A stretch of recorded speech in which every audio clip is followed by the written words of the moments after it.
This is not a drill. I repeat, this is not a drill. It's time for rising stars to shine, show their skills, win a pile of cash, and become the pride of our country. We are proudly presenting the tournament the United Kingdom has been waiting for. PUBG Mobile National Championship returns with a prize pool of £22,000. The tournament consists of 3 stages through June to August. Open qualifiers were held from June 4th to 11th, where all the registered teams put their skill to a test in order to get to the next stage. 32 best teams that will survive this massacre will move to the group stage, which will be divided in 2 groups and take place from 5th to 8th and from 12th to 15th of August. 16 teams that will get the highest standings during the group stage will proceed to the final stage. Here it comes, the finals! They will be held from 20th to 22nd of August. Mark these dates because they will make history of PUBG Mobile in the United Kingdom. Can you hear it coming? Can you feel your heart beating faster and faster?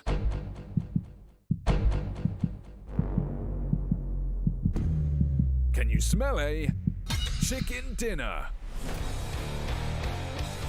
This is the PUBG Mobile National Championship. The adrenaline of competition, the suspense, the bravery, and the most explosive moments in mobile gaming. Excited? And we haven't even mentioned the prize pool, which is, hold on to your parachutes, £22,000! Now that's a chicken dinner.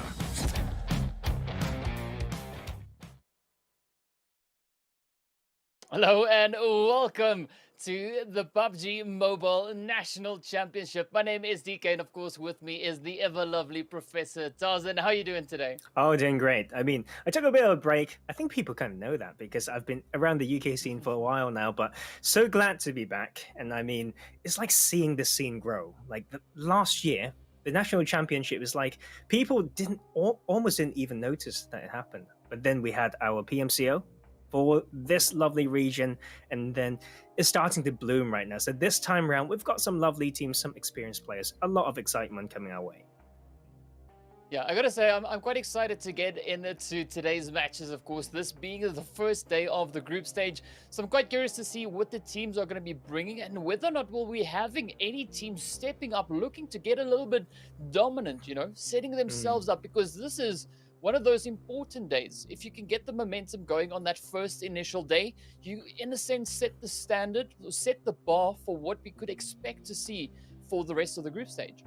Very, very true. Like, I mean, that's the thing with tournaments, like, and kind of the psychology of the sport, right? Like, when you know you are a little bit behind, you just feel like you have to chase all the time, and that can really screw up, right? But we're going to go on to look at some graphics. It will give us a little bit more info and a little bit of insight into what we're going to have today. We have Group A first. We have 2 groups, but Group A, we have 16 lovely teams, and they're going to duke it out for a good few days, not just this week, but also next week, and 8 out of these 16 teams will proceed to the finals. Yeah, well, it's of course quite interesting to see is that the teams are going to be playing 20 matches. So this is the only time that we see the standings sitting on 0. After we get this first match started, those numbers, those kill points, those placement points are going to start trickling in. And of course, the teams are going to start shuffling throughout this leaderboard. So the ideal position to be in is, of course, on this left-hand side.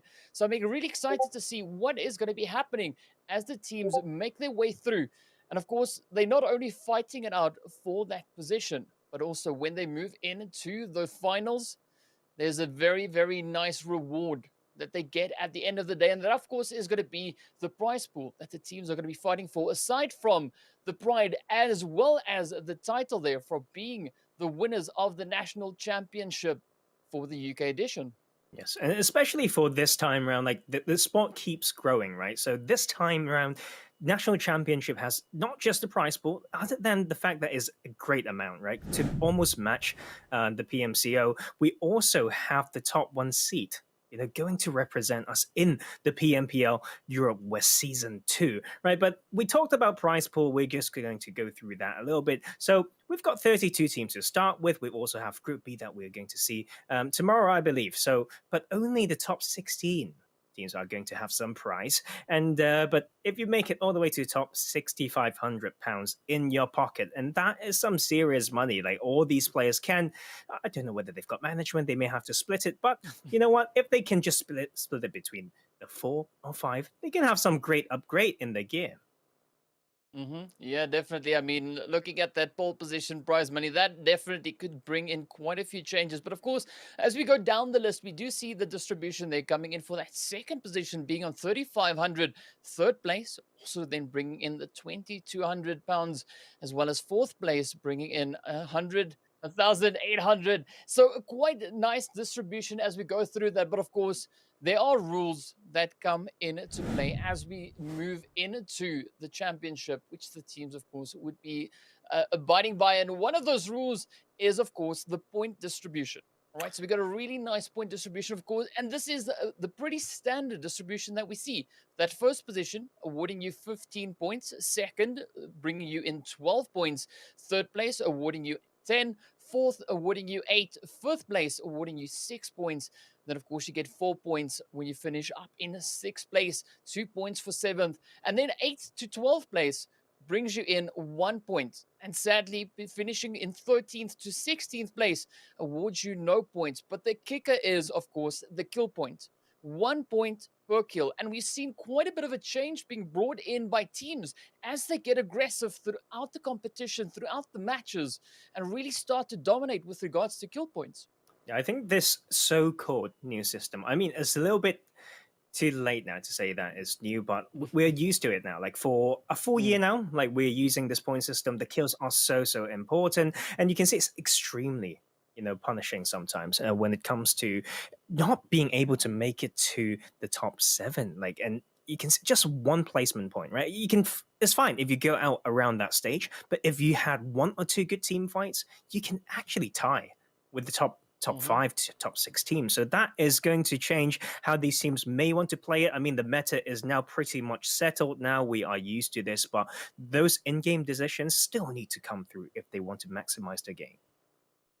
Yeah, and today's, of course, going to be a very interesting day. So we're going to be jumping into the schedule to see what our map order and the lineup is going to be for the day. For our first match, we are going to be heading straight into Erangel, which then would be followed by Miramar. Then we move all the way into Sanhok, which is going to be quite interesting as the teams get into the close quarter combat. After which, of course, dust off all the grass, all the bushes, and head right back into the dry desert on that Miramar Plains. And of course, finishing off the day right back again where we started, over in towards Erangel. Yeah, I mean, Sanhok sandwich situation, I feel like we've seen this in multiple tournaments in the past year, and it's all about focus. I'd say that the focus on the right maps. Like right now, at least for today, like you just need to ace like those 2 big maps. And Sanhok in the middle, very different map, different size, different style. And then you can see sometimes in the stats, like through the past year of the different tournaments, whether it's Pro League or whatnot, you can see some teams really excel in a particular map and not so much on the others, right? So this is going to change things up. If you're a very strong team on Sanhok, you only got 1 chance to show it today. Yeah, so it's definitely going to be quite a bit of a challenge for the teams that, predominantly perform well more on towards Sanhok. But I got to say, though, Erangel, Miramar mix, starting it off and finishing it the day with that, it's a little bit of a home ground advantage that you could say the teams have here as they're going to be making their way around, as we see quite a bit of the gameplay happening on towards Erangel, and especially with the Miramar being in there, it does open up that opportunity for teams to get a little bit more of those ranged attacks in if they don't, perform as they were expecting to perform on Erangel. And of course, Sanhok, that is close quarter combat. That is where you can get down and dirty and aggressive. So I'm really looking forward to the matches here today. And I think as the Calacaster here, and someone who loves analyzing the game, so much of this is not just about, the maps. but it's about where teams like to drop. You can compare the two big maps. Some of these teams, let's say there's some certain power level based on experience or their confidence, let's say they're just so strong with so much momentum. If they all drop in a certain segment of the map, and that could just be maybe explaining the situation on that one map, on the other big map, maybe they are just all scattered. That changes all those potential fights in the early game, right? Whether they could take the initiative to make some moves to even target certain teams, like all those are part of this game now. Like we're not in classics anymore. We can't just say you've been strong in that tournament. Everyone is of its own, right? And then that's where the chess game come in, and we just can't wait to see it. So a lot of these names we'll get to mention as well, and it's going to get interesting. Yeah. I mean, I've got some high expectations coming into today, expecting to see, quite a dynamic utilization of the maps and of those rotations. So I'm excited to get this party underway, and I'm pretty sure the players are excited to get it started, because, I mean, for me, the worst thing is just getting into that first match. There's so much anticipation starting to build up, but once you're in it, it's not that bad. It turns out to be quite a bit of fun, and I'm really looking forward to seeing what the teams are going to be bringing and just how they're going to be delivering it throughout the 5 matches we've got lined up. Because let's be honest, 5 matches, that's quite a few games, and it really tests out your perseverance and your focus as a player. So definitely quite a few things are going to come throughout the matches here today. Oh, I mean, how can I say this? Like, I'm just going to go back to my roots, right? So talk a little bit about the players, analyzing those basic shifts. But I think the key thing will still be about carrying over momentum, right? And as well as adjustments. You mentioned it early on, DK, like setting up, those strong early games in the early phases of the tournament really changes things up. Yeah. Definitely does change up quite a few things. So what would you be looking at? Let's say if you were a player coming into this first match, where would you put your priority in this first match of the group stage? I'd say get the rotations down, right? Get your macro play down, and I think that is just going to be very key. Knowing how to play your main style would be so important, right? Because some of these teams may change things up too much. They already try to go ahead, of it, and then that can really screw things up. And I think that is, the issue with some of these teams, like not knowing how to play this game and just letting go of their own strengths.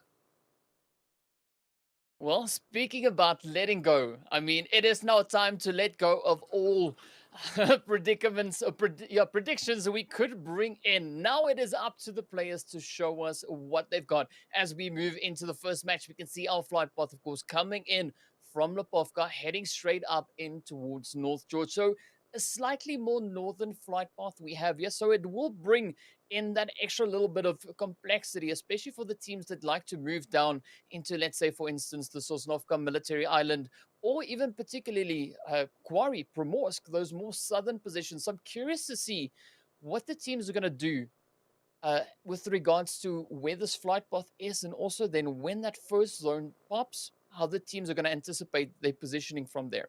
Very interesting playing path, off north side, making it easy for those teams that like Stalbazarki, Saverni, etc. But you mentioned that Khukuri area, right? So that bottom left of the map, if it's ever congested, it's so interesting to know, to find out how are they going to drop? Where do you get those early vehicles? How do you split in a way that you can get maximum info? It seems like we have the teams going for these Yasnaya areas. We have that first circle, that phase 1 would go all the way to the top right of the map. Well, this is definitely going to be a very interesting start to the match. And looking at where the zone is positioned, yes, it is up in towards the north, so it is quite complementary to the flight path. But now, this is where we look to see what the teams are going to bring rotation-wise. Are they going to try and anticipate where the next phase could potentially be going? Could we see them move in, trying to position themselves in a little bit more of a dynamic way? Or are they going to stick to their roots and do what they do best? I think this is a very interesting phase on Circle because it really comes down to the style of teams. But I'd say, that just Nayapon area or up till all those water around Rozok would be so key, right? Because that next shift can keep going north side, and you want to be one of the first to go over, but you need to be in the position to kind of get to that. Give yourself info to make that rotation safe, right? But if you're around the river, if it ever comes south, you're still in kind of a middle spot.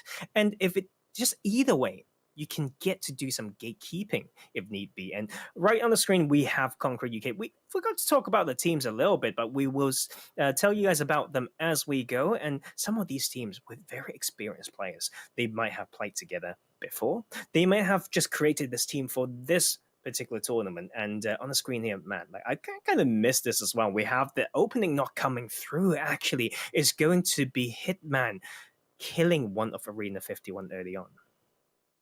Well, there's nothing wrong with some early aggression. And that is, of course, what we want to see. We want to see the teams, being able to establish themselves wherever it is that they drop, not letting anything work against them. And the good showing of aggression in the early game shows the confidence that we could potentially see building as we progress through the match and the day. So I'm in for quite a bit, or I think we're in for quite a bit of variety here as the teams are going to start rotating through this and just looking at this current spread that we have in the zone. A few interesting positions, but the crucial part is going to come in once that zone starts closing in to see where the teams are going to try and position themselves in anticipation of that second phase. I think one of the things that I'm expecting to see that I find potentially exciting as well would be about Yasnaya Polyana, right? We've got two teams in there, but knowing Yasnaya, it can comfortably hold up to 5 teams, but those 2 teams may meet each other or not, right? But teams coming in may want to contest because it's right in that center. It really tackled what I said earlier about, being in a position that gives yourself option around center, can get a head start on rotation, as well as some gatekeeping. So power position in Yasnaya right now, but that northern side, man, maybe there will still be some teams who would just, go to Stalbem, all those hilly sides that if you know how to play, you got a severe advantage on that northern shift. Yeah, I mean, innovation is key. Because the teams have been playing so many games, so they have kind of grown accustomed to what to expect to see. So this is where innovation is essential. If teams can figure out a way to do things a little bit differently, a little bit out of the norm, it could really catch the opposition off guard, and that could, dramatically benefit the teams.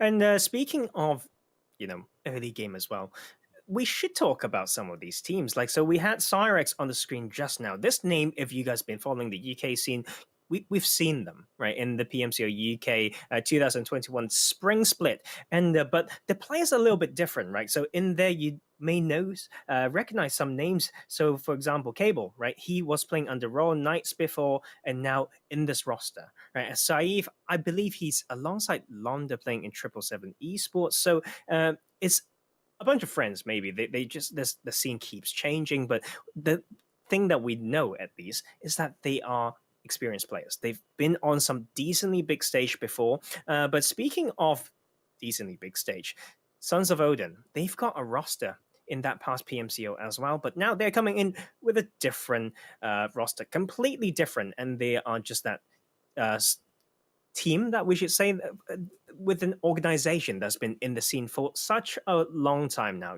providing community scrims, etc., a lot of fun stuff. So we want to see more of these names. Yep, definitely want to see more of these names. And of course, as we now look at the players here from Most Wanted making their way through Yasnaya, I'm curious to see, though, if we're going to be having any teams looking to test the position up in towards Yasnaya, because looking at this region, they have this whole of Yasnaya to themselves. We see quite a few teams, of course, now starting to make a few more rotations, heading up in towards the north, securing positions up in towards Rozok. But we're also waiting for that blue zone to close in. And it's going to be quite a tough call once the teams have secured themselves in those compounds. If any teams try to challenge them, I'm hoping to see some tough plays. And looking at these points already. We noticed just 2 teams have not made it to the lobby. So Era's not in here, Liquidina's not in here. That's a bit of a shame. I hope they make it back. I mean, one game wouldn't be too bad. Sometimes you don't get any points, but you do miss out on the opportunity to test your skills against each other, right? So it's all about, finding out like how your enemies play. Right, so Seven Raven, we need to see more of them. I don't recognize any of these names, but they can make a name for themselves. But on the screen before, we've got Conqueror UK as well. It's important to talk about Conqueror UK, DK, because in their roster, they've got such a good amount of players, not just experience, but they were in the roster of Optic Gaming, which was the winner of last year's PMNC UK, right? So they're coming back together, some of them now, and they can maybe use that, history of themselves to really boost their confidence up. Yep. I mean, that is essentially what you would like to see as a continuation of that confidence, that synergy that has been established between the teams. And we've also seen Conqueror participate in the Campus Championship as well. So they've really been around the block. They've had quite a bit of experience come in, but now we look to see whether or not they can put that to good use going up against teams right here in the National Championship. And it is going to be pretty exciting to see, though.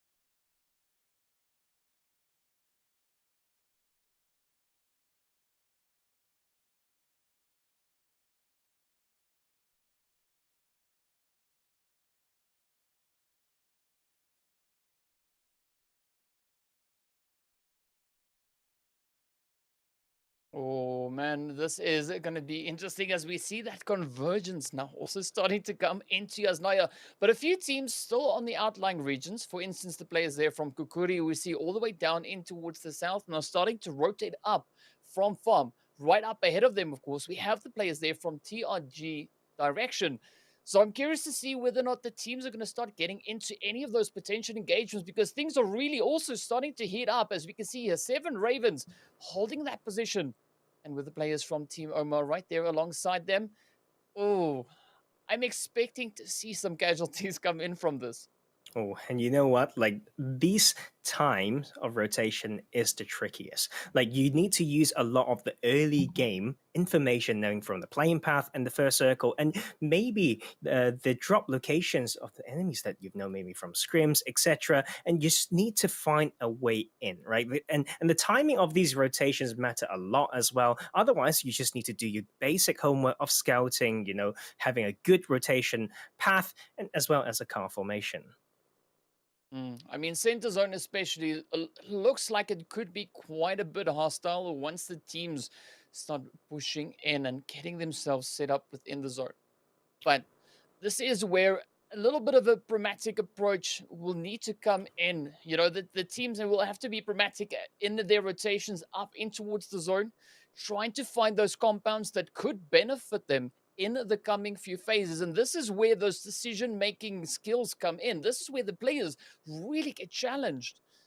This is what tests their game knowledge and where they could try and move in if it could be advantageous for them.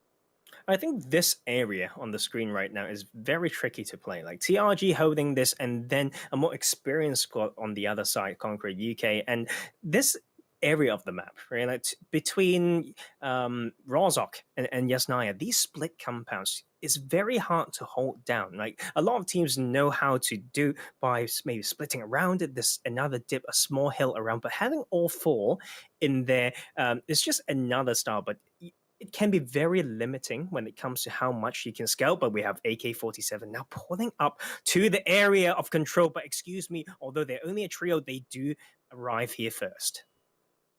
All right, now this is a nice engagement coming through as we do see AK-47 Fudan putting the shot straight on through. But now, of course, Prada from the side here of TeamOMA. Going to be looking to secure the position as Albert did get knocked out. But I'm liking the way that AK-47 is just holding the ridge, utilizing the hard cover, just being able to duck out of the way. But of course, it is going to be pretty pointless once those utilities find the position, as we did see a beautiful grenade coming in there from Costi. But now, Good Gaming coming up onto the ridgeline, looking to apply the pressure. Meanwhile, quite a bit of carnage now erupting onto the side of TeamOMA, as we can see Prada quickly trying to make that escape, as we see quite a few crazy, nice bit of aggression coming in here from AK-47. Oh, what a good play by AK-47. They don't only just pull up in here, trying to take those fights and opening with those nades, but they also did a very good 2-2 split. 2 to go above with the relative high ground, trying to wrap around, forcing Prada as the last player of excuse me to go, and he may just fall in the hands of ND.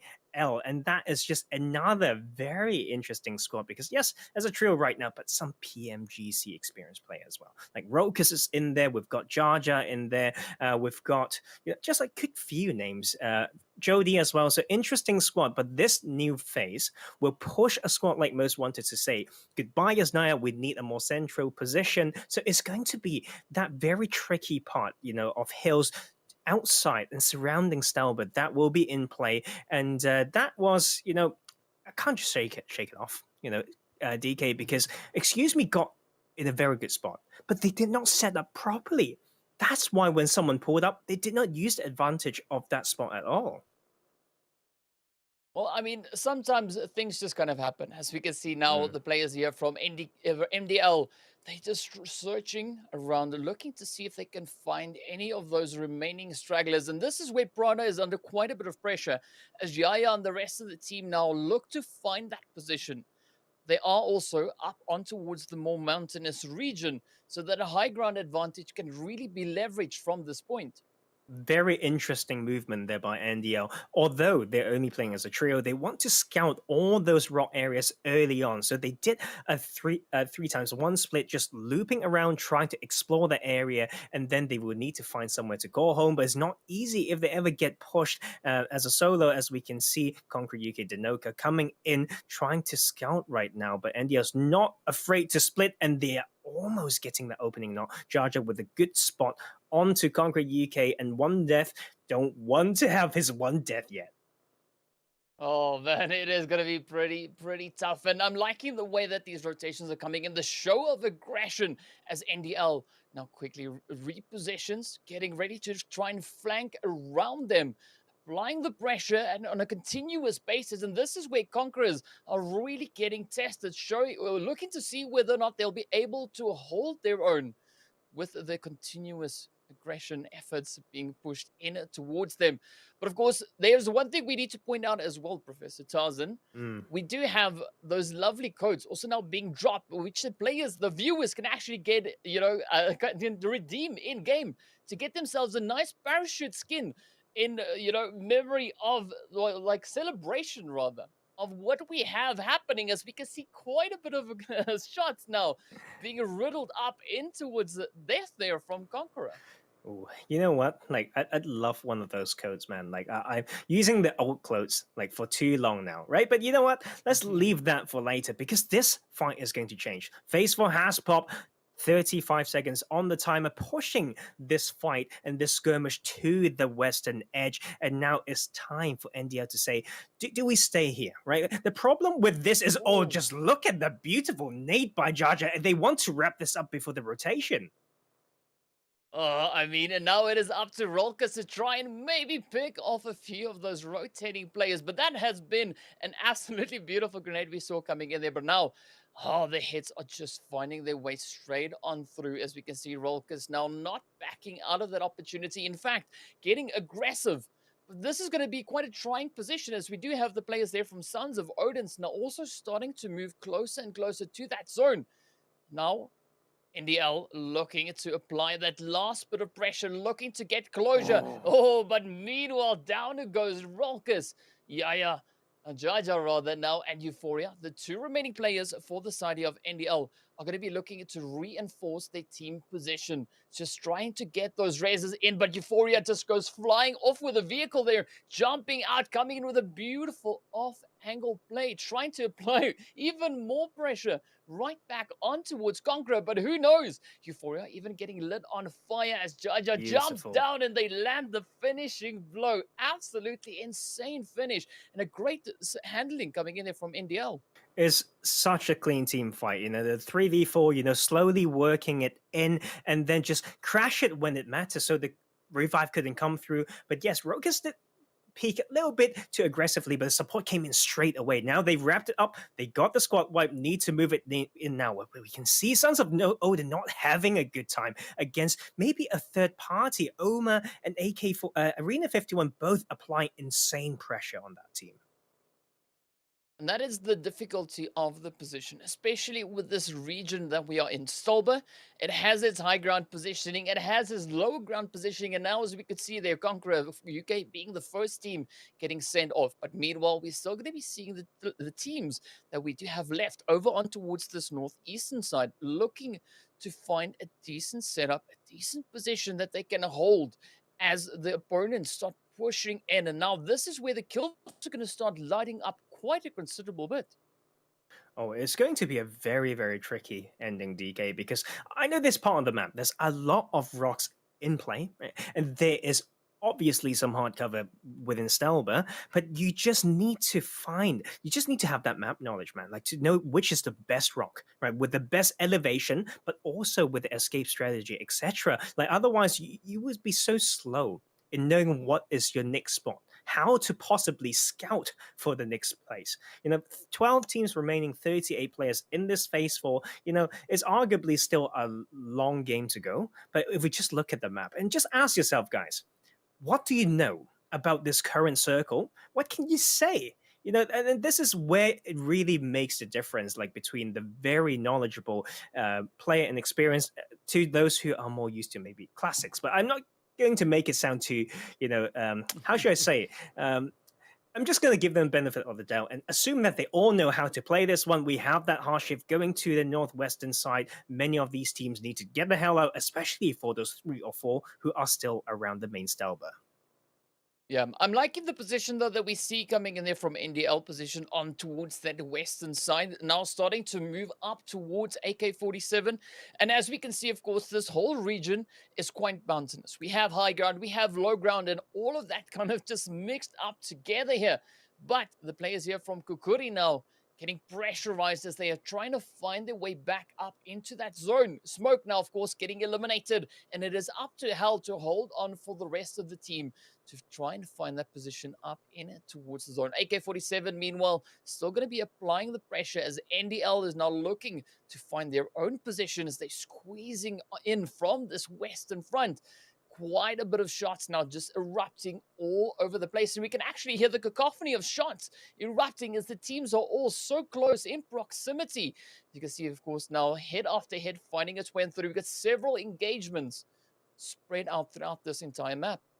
Not easy, especially with Syrax now he joining that party. And that will be about AK-47 knowing how to split, but one of them's not right now. The second one, not. The split attention is not doing them any good. And against 2 experienced squads, they will be heavily punished.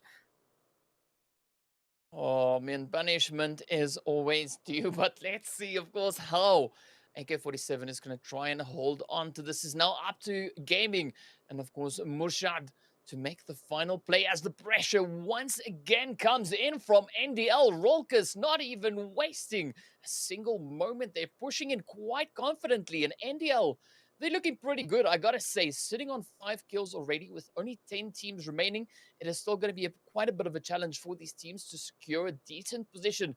But as we can see, quite a bit of action also now down in it towards the southeastern side, as we do have the players here from TRG direction looking to push forward. Right up ahead of them, we have the players here from the Food Squad, and things are really starting to heat up as the teams are getting closer and closer, but especially southeastern zone is looking so tough. Oh, so tough for these teams. I think it's about when to make their first move. Like, do you send 2 to maybe get an entry spot, 2 more to fight behind? because it's about that rotation timing. It's about all those setups, right? Like getting a spot next, but also farming. You can see TRG's not having a good time. Yeah, they've got like 4 kills. Like that is a very healthy amount of points coming from kill points, but they really want to get in range to get more of those placement points. It's going to make such a huge difference. Jar Jar slowed down this team right now, but they've got that entry spot in there. But that pressure can come through at any spot, anytime. Still, we're down to 17, 18 players. And of course, we can see the players here from Arena 51 in a little bit more of a arboreal approach, if we could call it that, just hugging the edge there of the tree as Rolkus now tries to pick off a few more hits. But looking again also now up on towards that northeastern side, we can see the players here now looking to push in. This, of course, being the TheUnikKillers, as they are positioned in a slight bit of a low ground angle. But right up ahead of them, we have the team there from Most Wanted, who is now taking quite a few knocks as they are getting pushed, and especially this zone. I gotta say, this is a pretty tight one to be in, but a beautiful spray coming in there from Nexus right across, just capitalizing on the element of surprise, using that hard cover to try and scout out those positions. But now, Nexus paying the ultimate price as the shots come in there from Cable, finding the head, finding the mark. But now, Lotus, can't relax for too long as the pressure is on once again. OMA looking to push in, but down goes the team. Most Wanted finds the hit, 9 kills to their name, and they're not done just yet. They're going to continue to push on in as we can see our final 3 teams fighting it out for that winner chicken dinner. NDL still just holding on for dear life. I love this circle. I mean, 3 very good teams in here. Like, we know these names all experience 3v3v3 right now. They all have a defined space. So it's about who has the guts, right? And the proactiveness to take on the fight, maybe even to deliver a bait, because they've all got the area of control who are bold enough, to make that small rotation first, who wants to go for the off angle, the cast sound rendering distance. All these small things will come into consideration. We have phase 6 ending soon, and we need to see how these teams are going to start getting info, right, to prepare for that next rotation.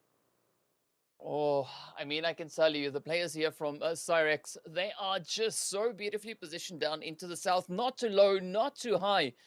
And looking at the position here from NDL, you can see them now just hugging the edge of that ridgeline. But Most Wanted trying to move in from that eastern side. They do have a bit of a high ground advantage there. So I got to say the zone is looking pretty even, spread out throughout the teams. And even with that zone continuing over on towards the west, we don't see any particular team positioned within zone. So now this is what opens up that opportunity for the teams to get in, to be, to be a little bit more dynamic in their rotations, to rush on through and try and secure the zone for the final play.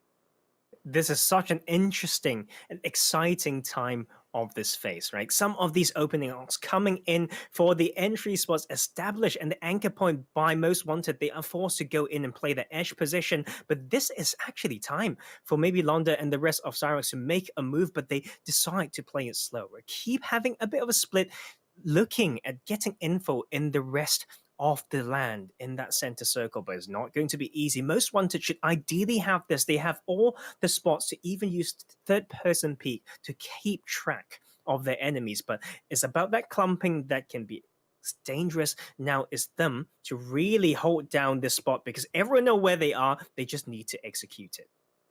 Yeah, and of course, this is also where the opposing teams could be looking to innovate, a position, for instance, like we got here for Syrax, because they trying to move in. Yes, they also have that element of surprise, right?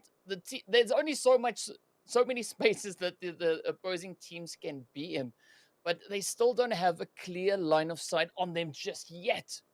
So this is where we can see quite a few utilities now being sent out, the grenades coming in, the smoke grenades being deployed, and the sprays coming through as Lotus is quick to react to that rotation coming in from NDL. But this is where Most Wanted can really capitalize on this ridge line position they have, because Most Wanted have a little bit of an uphill battle, even literally, to try and get a secure position. And now time is starting to run out. Most Wanted, they've lost one of their players, getting knocked out, as we can see ads now, just trying to survive. But Lotus in 12, I'm liking the way they're approaching this, continuously moving around, trying to see if they can find any movement, any position that they could leverage in their favor. But the same can be said, of course, here for NDL as well. Oh, it's just so tricky. Like knowing that is knowing all the positions of the other player, you just need to make quick judgment straight away. Seems like both teams allow each other to reset, but Syrax not taking this time to make any movements, and now is going to be so tricky. Yes, relative high ground, but you know where you are, and that's a beautiful nade coming through. Can we make the peak and shit happen? 12 gets knocked as well. Is as the last one for most wanted. Can he hold it down? Yeah, there's no more guessing. Here we go. NDL applying the pressure straight up into most wanted as they bite the dust. Now, of course, Syrax going to be looking to make this one work as it is only a 2v2 fight. It is Rolkis and Jaya going up against Londa and Cable. But here we go. Cable now looking to find that position, trying to wrap around, but Rolkis finds a beautiful spray right on through. Up comes Londa, trying to capitalize on the distraction, but no, down they go. Beautiful finish coming in right there. And of course, as we can see, NDL take home the first winner chicken dinner. Insane. Like, I mean, they've got a lot of screen time, but you could see how they just know where they're playing. They paced it well. They used their spot. They got enough information. They were not worried at all. That's the type of play that we want to see, that you feel like they're at ease, right? Knowing when to be aggressive, make it work when they do, and then knowing when to rotate away as well, and taking those final fights. They know is a spot they need to apply pressure. The standard, one watching and one pushing with the car, they execute it well, and there's so much confidence, and the experiences really shown through in how the way they play that game. Yeah, I gotta say, I'm quite impressed with how the teams handled this first initial match. And of course, just the sheer aggression as we progressed into those later phases. The teams looked so confident in their rotations, in their positioning. And a Stolber finish is not an easy finish. It is really testing the ability of the team. So I gotta say, really good handling coming in from the teams. And I'm quite excited to see what Miramar will have in store for us. Oh, it's going to be feisty, I'd say, to say the least, especially with the teams that we expect to show up actually getting a good head start. Like, that is going to change things. Like, I can't imagine like India adding the fourth player in. They played that game as a trio, and could have arguably done it with two. I'm joking. There were certain skirmishes that they really needed those three, but that has set themselves up to win most wanted. I mean, some of those boys. So really looking forward to see how they carry over. But we are going to look at some highlights. Excuse me, a team that we talked about how they have players who experienced the PMPL, but they didn't have a good start in this game. Yeah, things were quite challenging for them, and they lost quite a few players on the early stages of the game. But as we moved on through, this is where the zone awareness really started to come through. As we could see NDL just beautifully positioned. They're finding those great placements with the grenades. But now, I mean, it just didn't stop. As you've pointed out, NDL came into this one with only a 3-man team. And you said they could even have possibly done it with only 2. I'm curious to see, though, if they're going to be adding in that additional player, because this has been an absolutely stellar performance from them. Amazing work, right?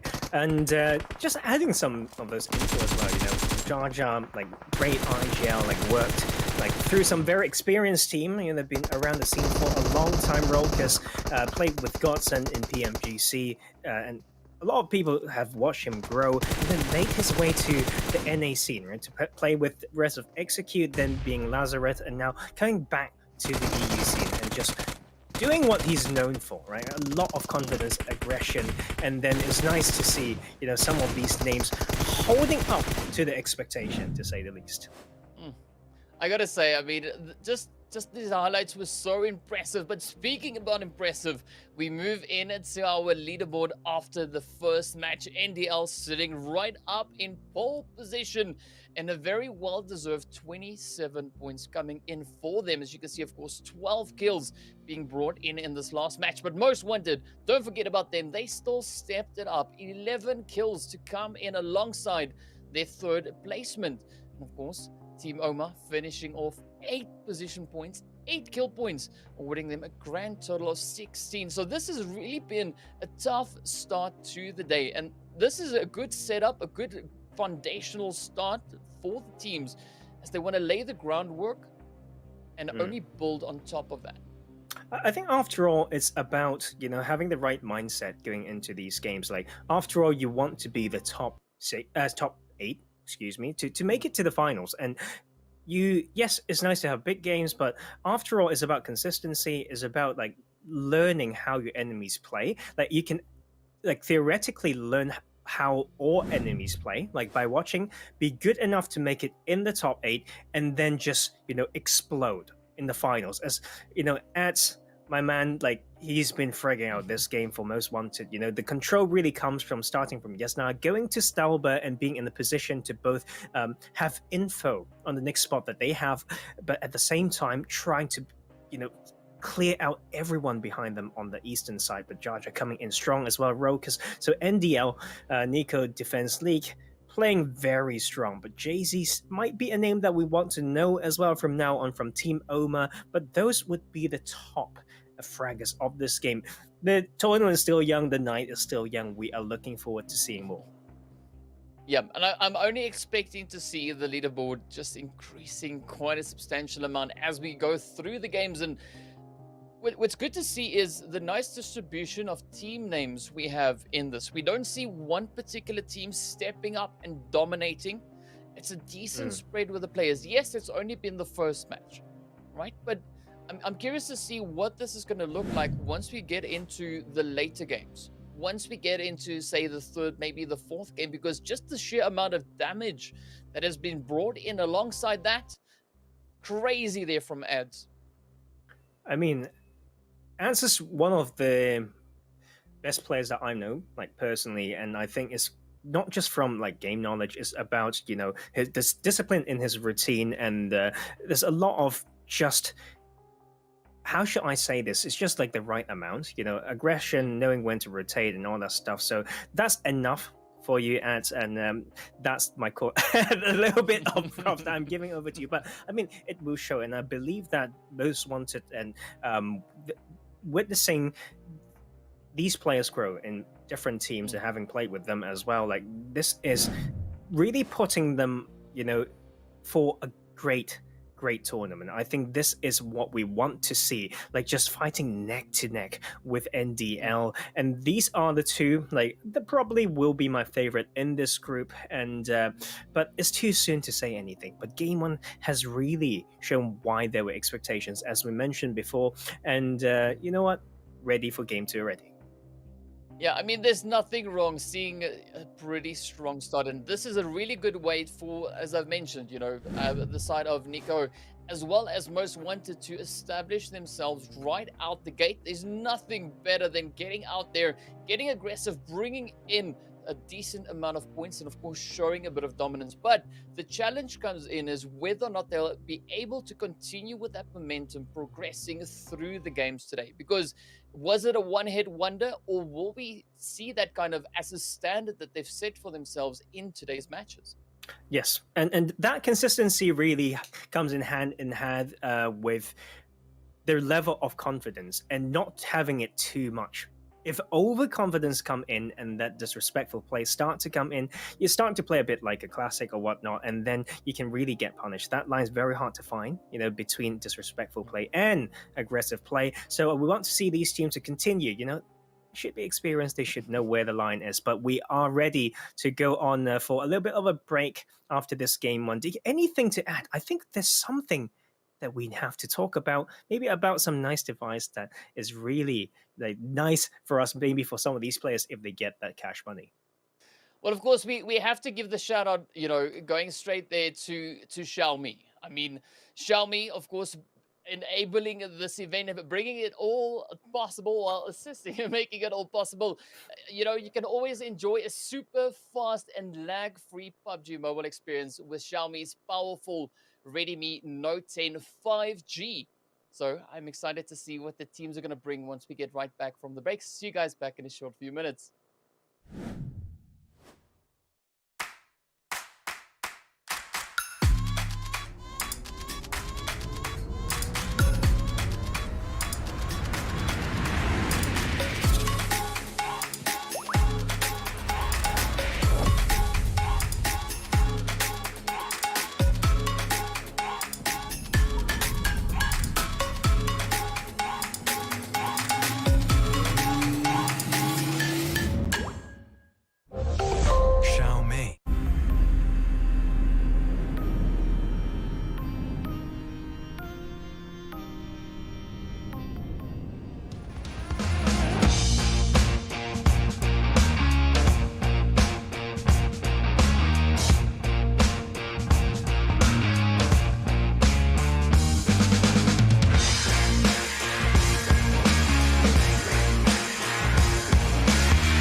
Can you hear it coming? Can you feel your heart beating faster and faster?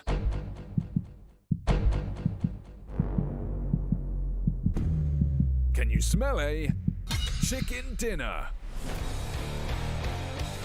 This is the PUBG Mobile National Championship.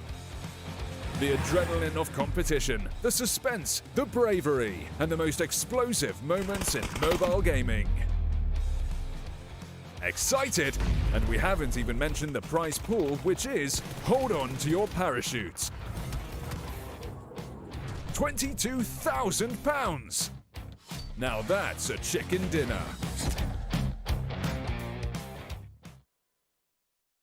Hello and welcome back to the PUBG Mobile National Championship. My name is Niko and with me, of course, is Professor Taz. And we just came back after the break, finishing up that first initial map. But I got to say, though, Taz, that it was a very impressive match. I like how the teams just got straight down to business. Not wasting any time, just getting right down and aggressive. Absolutely loved it. I think that's what made the difference in that map, like between the teams that got a lot of points and those who didn't, because you could see sometimes people want to start slow, right? Play conservative, hold a spot, don't want big splits, etc. But in that game, those who are willing to take those actions and take those power positions to farm really got heavily rewarded. So lesson learned. Now we're going over to Miramar. Another big map will really change things up. Like we mentioned before, is about where these teams drop. Like maybe some of these teams know each other very well and know that we may clash with them early. They may want to opt in for the secondary drop spot or even the third drop spot, but those things we will establish through the tournament. Right now, we're still getting used to seeing how they are going to play these early games. Well, I'm quite curious to see what the teams are going to bring as we move up into Miramar, because it is a little bit more, well, it's a little bit of a change up in comparison to what we have on Erangel. It allows for a little bit of a different playstyle when moving into those lovely dusty dunes, and there's a lot of terrain to make use of. A lot of dips, a lot of hills, a lot of valleys and ridge lines. So quite curious to see what the teams are going to bring in as we're heading straight up into our second match here.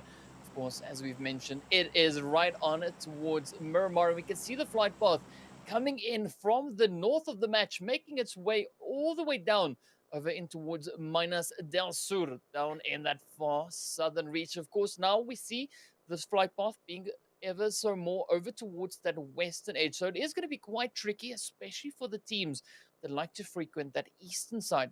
But now we wait to see where, of course, that first zone is going to be forming. Very interesting playing path. I think first off, love the Oasis. Want to see someone drop there.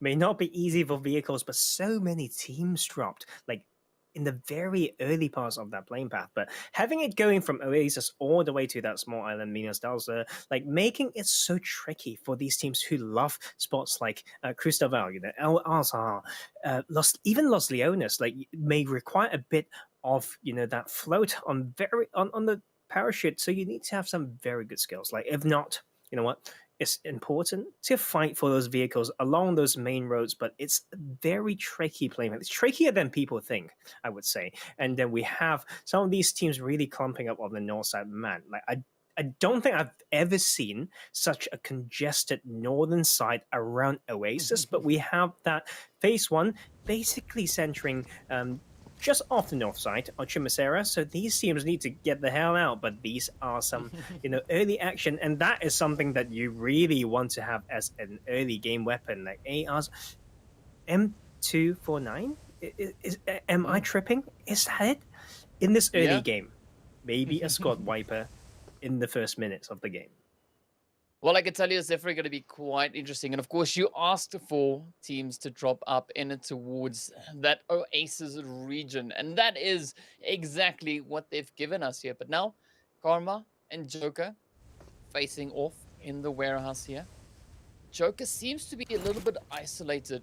I mean, looking over towards Khukuri, we do have Smoke and Joker, Smoke and Karma rather, positioned on the opposite end. So they do have that extra bit of reinforcement. But speaking about isolation, players here from 7 Ravens, 0 has zero support at the current time. Once again, isolated from the rest of the team. But this is now that opportunity that Syrax actually has to step up and claim one of the early points in the game. Seeing that 7 Ravens only are on a 3-man team, and of course, Zero just getting hit straight on into the side there as Saif applies the aggression.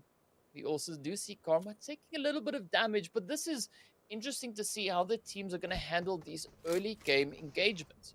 Oh, it's just very weird, you know, sometimes these early fights, it's like Zero it's almost like he didn't look around when he's jumping, and then he ended up being alone, because sometimes these splits you really need to know how to secure it, right? Like using your I button, etc. If you have a certain split, you need to know why you're doing it, and soon it will be about the battle of the supports. As we see, finally Joker bought enough time, but will need to face the rest of Khukuri, and that is a beautiful Falcon not coming through, and that's exactly what you need to do.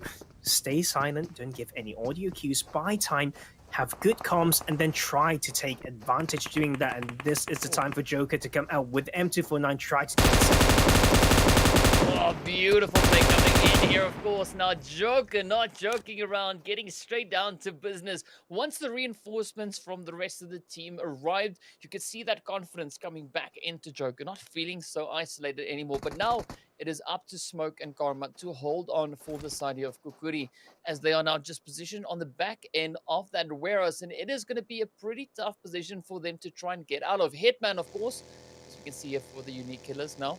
Not quite sure if he's trying to move in to provide that additional support, as he is, of course, coming in from the south. But it is quite some ground to cover to make it back up to the rest of the team. But it is an interesting rotation nonetheless. Meanwhile, Khukuri are going to try and hold on to the compound, possibly maybe even stick it to the side of the players from, the TheUnikKillers. But oh no, the shots just find their way straight on through. And with that, players from Khukuri now are sent right back into the lobby, ready to try again on the next visit. But a beautiful start, though, for the players here from the TheUnikKillers.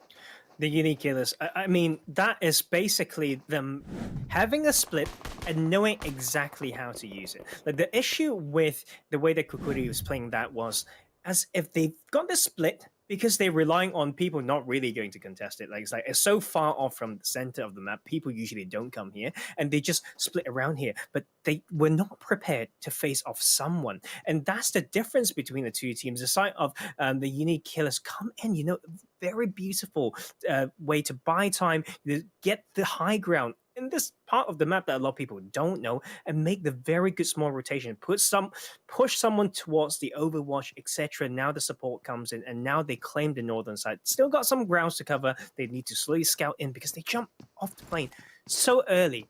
So they don't have any info using important info like number of players on the plane, etc. So they need to slowly work their way through towards the circle down south. But we have also a little bit of interesting maneuvers here. I think just off the outside of Picardo, there could be a little bit of clash between Syrax. They got that one kill, and they continue to control this area, pretty much center of the map, but not sure how much loot they're going to have, and they may have to face again the side of Foot in the side of Picardo. Well, I'm curious to see, though, what the side of Error, as well as the players there from Liquid Demons, are going to be bringing into this match. Of course, we didn't see them over in towards Durango, so this is, we could call it their debut, right? Now they are right here with the opportunity to prove themselves. And of course, already the side here of Conqueror going to be looking to put a bit of damage right across onto the players there from Excuse Me. Now, again, an interesting position.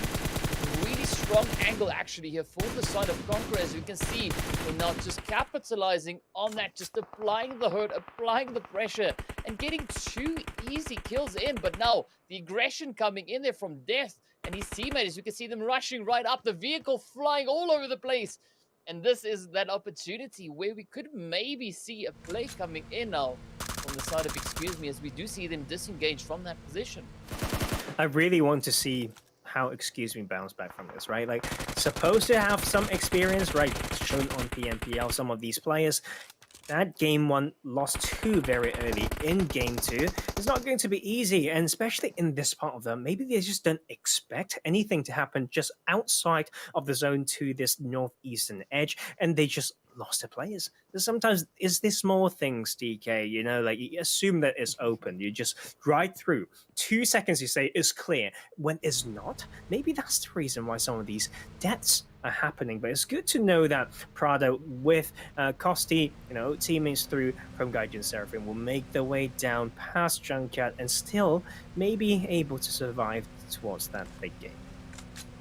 Yeah, it's definitely a good decision they made there to disengage from that position as they now continue further down, still trying to get up in towards the zone. We see them, of course, just on the eastern edge of that safe zone, and the blue zone is closing in. We still have quite a few teams positioned up in towards that northeastern side. But now, NDL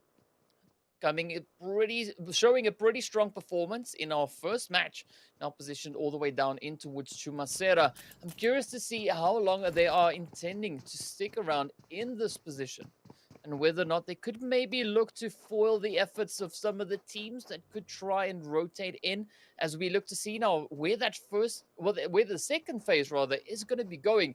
As we can see the players there from OMA, of course, positioned all the way up in towards the northwestern side. And as I've mentioned, several teams still on the outlying regions of that zone. But now as the zone is about to pop, the teams already starting to mobilize themselves as they now need to head further down in towards the south. And this is where NDL is already in a beautiful position, good anticipation of that zone.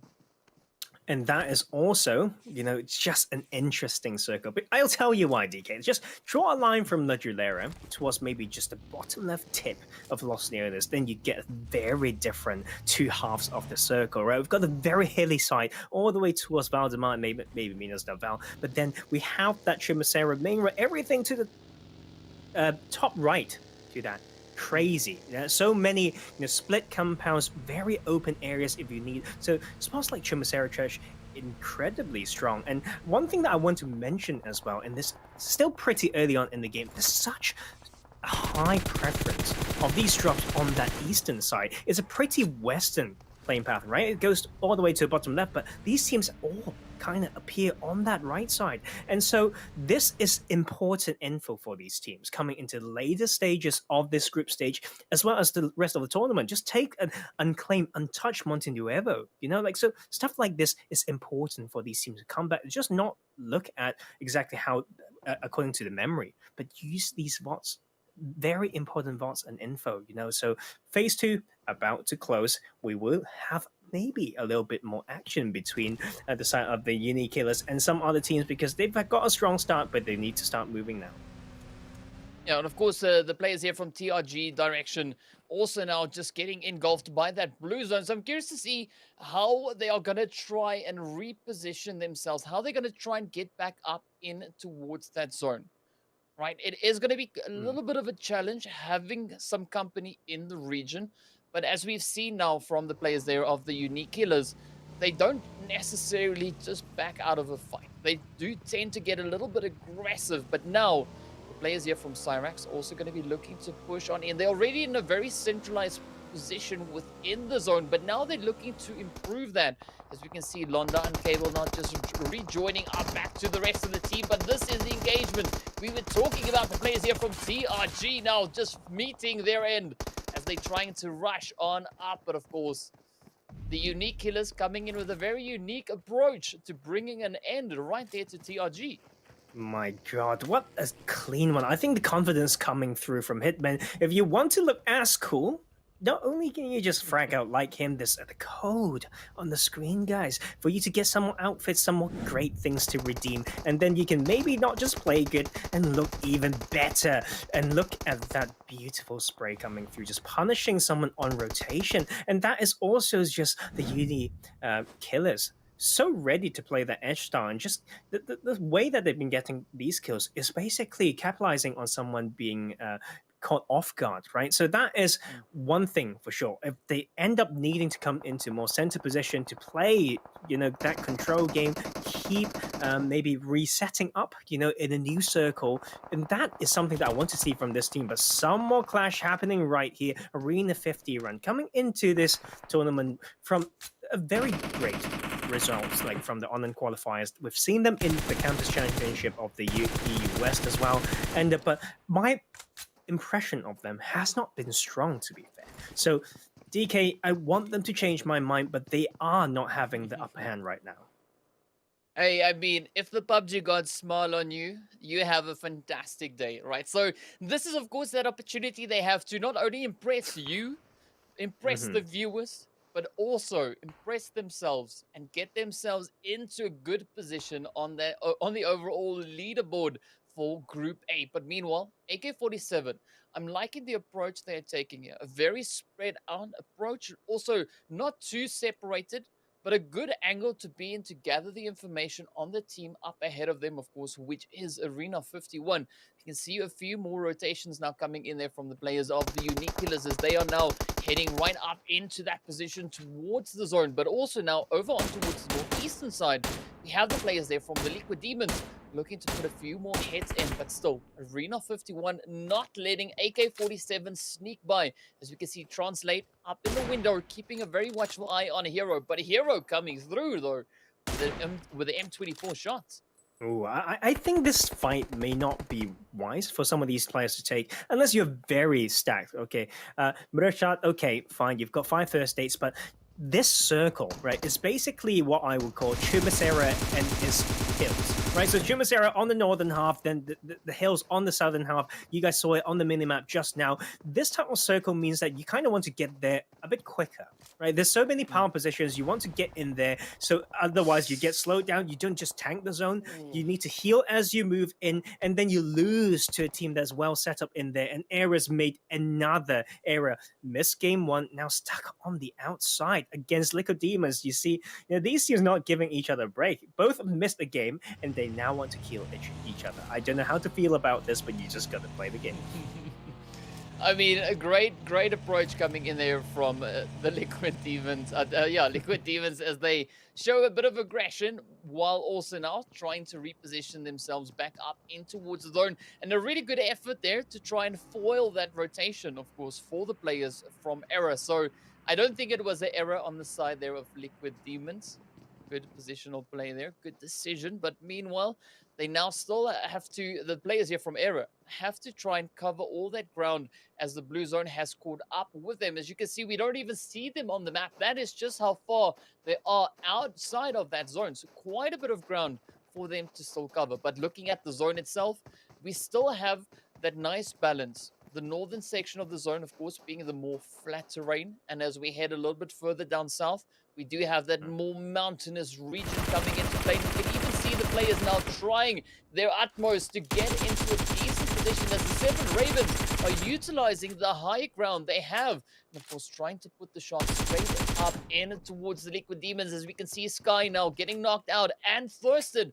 So good handling coming in here from Jimmy, but this is still going to be quite a bit of a play to be made here. You know what? Like, these fights are just, once again, sometimes unnecessary. Like, just look at that circle, man. Like, teams in there have been well set up. So you want to find somewhere where you can still get info towards the circles to inform the next rotation, but as well as giving you some maybe positional advantage to fight and farm a little bit. Like this one right here, Arena 51, still surviving. Been too long now. They've fought their way down south together. AK-47 now just down to that one player finally having a break is Arena 51. How can they make use of that opening to come in? And but I want to talk about NDL. Look at the big split that we've seen before. It's just a lot of knowledge, a lot of confidence and map knowledge that allow them to make big splits. They're now finally playing as a full squad, so Jody's joined back and they can probably win this. It's so soon to tell, but I can see the confidence in how they play that. Now, Most Wanted need to first come into Northern South. Kumisera want to fight against Syrax. It's going to be a 3v4 because Most Wanted lost one, or one of them just didn't make it into the room. I mean, this is definitely going to be an interesting play here, especially for Syrax, right? They do have the numbers advantage, and this is a little bit of a town fight now coming in between them and the players here from Most Wanted. So I'm curious to see how they're going to handle this, cover those angles, reposition themselves, and be dynamic in their positioning here. Of course, it is going to be quite a bit of a challenge here for Most Wanted, as they've come in one man down already, so that does bring a little bit of a damper rather into the rotation, the strategies they could potentially have had for this match. But hey, looking at the sheer aggression coming in from 12, I don't think it's going to be a problem, as we do have quite an interesting approach. But also now, Arena 51 just positioned on the outskirts of zone. And this could potentially be where the players here from Most Wanted could get caught in a bit of a sandwich. But I love how they've done this. You know, like a lot of players would come in knowing there's resistance in front and get tunnel vision in there, but it's well set up. They've a little bit clumped, but they have the hard cover. And the second they get in, they also remember to focus on the outside of the zone, knowing that this is a spot that they need to control. They need to alleviate that pressure to prevent that potential sandwich. And you can see they know exactly like where the last bit of building needs to be in that circle. So they're just making sure that no one could get in from the northeastern side. But we are going back to, sometimes it's just center upon center, high ground upon high ground. Syrax can overlook all of this, and they are trying to maybe third party this because Most Wanted has received a knock and now finally get the reset. But after all, trio against a full squad, but this beautiful blowout Arena 51 under constant pressure through this game. I've got to say here, the players from Most Wanted, they're really keeping their cool, not letting the pressure get to them just yet. I'm liking the way that they are just moving through the compound, keeping an eye on the position there of Syrax, keeping an eye on the position there for Arena 51. It shows quite a bit of confidence as well as knowledge with regards to this position. But now with that zone moving all the way down in towards that southwestern region, it's going to be a very tricky rotations, especially for the team's position up in towards the east. And I'm thinking that we're going to be seeing quite a bit of carnage come in, especially up in towards that northeastern side. Oh my, yeah, you know what, like I was about to say, one of the biggest points that I love to teach or preach about in this game is you need to know what it means, right? Like if you hold this spot from this zone, and knowing that it was so congested on that side, people just edging into the northeastern side where we saw Syrax, Arena 51, and Most Wanted, they need to think about how to get out. And this is the hardest scenario for them. The hardship basically almost touches the last circle on towards that southwestern side. They need to find a great way to come in. They need to have some trade-off, fight or not fight. Send one to die to open up a rotation power, just fight it, but with a good timing as they open up finally. But it's not that side, it's NDL trying to play this big split, but they will first get punished. Syrax move as a squad, the big split of NDL may fall apart. Oh man, this is now going to be quite a bit of pressure on the shoulders here of Rolkis, as we can see a relentless effort there from Syrax as they just continue to move. But Euphoria, not even wasting a single breath, comes in with a beautiful jump shot, gets the knock, gets the business done. Now, Hype also going to be continuing the efforts here for Syrax as they're looking to apply the pressure and get up in towards zone. And this is where NDL is actually in a really good position. They have that advantage. They have that kind of key in their hands as they could control the fate here of Syrax. The Syrax, of course, now is getting ready to try and sneak around, but Euphoria quick to react, hearing those rotations of the vehicles come through. Of course, getting themselves into position to try and halt that rotation. But now Rolkis also now looking to push further up in towards zone. Meanwhile, AK-47 going to be applying the head straight on through, finding a beautiful spray. But what is interesting, though, is the position here right on the edge of zone. The sole remaining player for the side of AK-47, of course, being Verdun. Also now having quite a bit of pressure on the shoulders. Now, Most Wanted was going to be looking to push in, and NDL going to be looking to hold their own, still looking quite comfortable. And I'm not even surprised. They just want to hear those gunshots, one small mark on that minimap, and they're going to push it. And that is how NDL decides to play this tournament and this game, and seems like that's exactly what they've the most wanted, will suffer in this game to clash against another top squad right here. And now, as a full squad, they've got the circle, they've got the confidence, they've got the experience, they've got the hype, and now they've got a great way to enter the next zone. It will be Sons of Odin, actually, that will be blessed by all these circles. So far, they needed those points, and they just didn't get a single one last game. Now, they started with 2, maybe from gatekeeping from their position. I wonder how they're going to play this one, because that center circle is quite open. Obviously, they don't know that, but they may want to allow themselves to by scouting it. But it's great to see them in here with down to 6 teams and 17 players. I gotta say though, NDL looking so comfortable. But now as the zone is starting to close on in, we're gonna see what the fate has in store for the side of AK-47 and Syrax's hype. Is taking quite a bit of damage, not being able to escape the fate. And of course, Ferdan putting the shot straight on in, not before going down. Oh man. A very unfortunate finish there for AK-47, but still a very valiant effort. But here we go now. Sons of Odin, Goated trying to get up, put a quick spray in. But NDL just so quick on the reactions there. Just turning around almost instantly, returning fire. But now, of course, for Sons of Odin, not out of the woods just yet, as they are getting caught in a very trying position. The players, of course, now looking to push on in, and this is going to be quite the challenge, as OMA right here on the side, Silence now being the last remaining player, the final hope for Sons of Odin. But here we go, NDL swooping in once again, just hitting the nails into the coffin, and Sons of Odin getting sent right back into Valhalla. Whew. You know what? Like that was unlucky as well. Like Sons of Odin not knowing which side to take the fight, and then got sandwiched. It's just kind of, it is what it is, that moment. But this team right here, the 6 kills carry over to here, and that is going to be a 3-way fight on the southern side. Man, this is looking so crazy. But here we go. Oman are trying to hold on, but Euphoria not letting it slide just yet. Comes in with a beautiful jump shot to seal their fate. Now, the final 2 teams remain. It is the players here from the TheUnikKillers up against NDL. A little bit of deja vu, even, if you will. But now, let's look to see who's going to be the team to reign supreme. NDL now needing to get their wounded back up to stand a fighting chance. Of course, the side here of the TheUnikKillers looking pretty strong.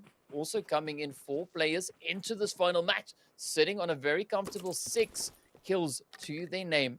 And of course, Hitman, getting ready to do some Hitman things, prepping themselves up with a little bit of tier 3 gear. Nice upgrade, especially in this late phase. A fresh set of armor. But here we go now, the shots coming in as Jaya is going to be looking to reposition. Jaja now could potentially find that off angle, but they have not been able to secure position in zone. But a beautiful hit coming in there from Rolka straight up into Hitman.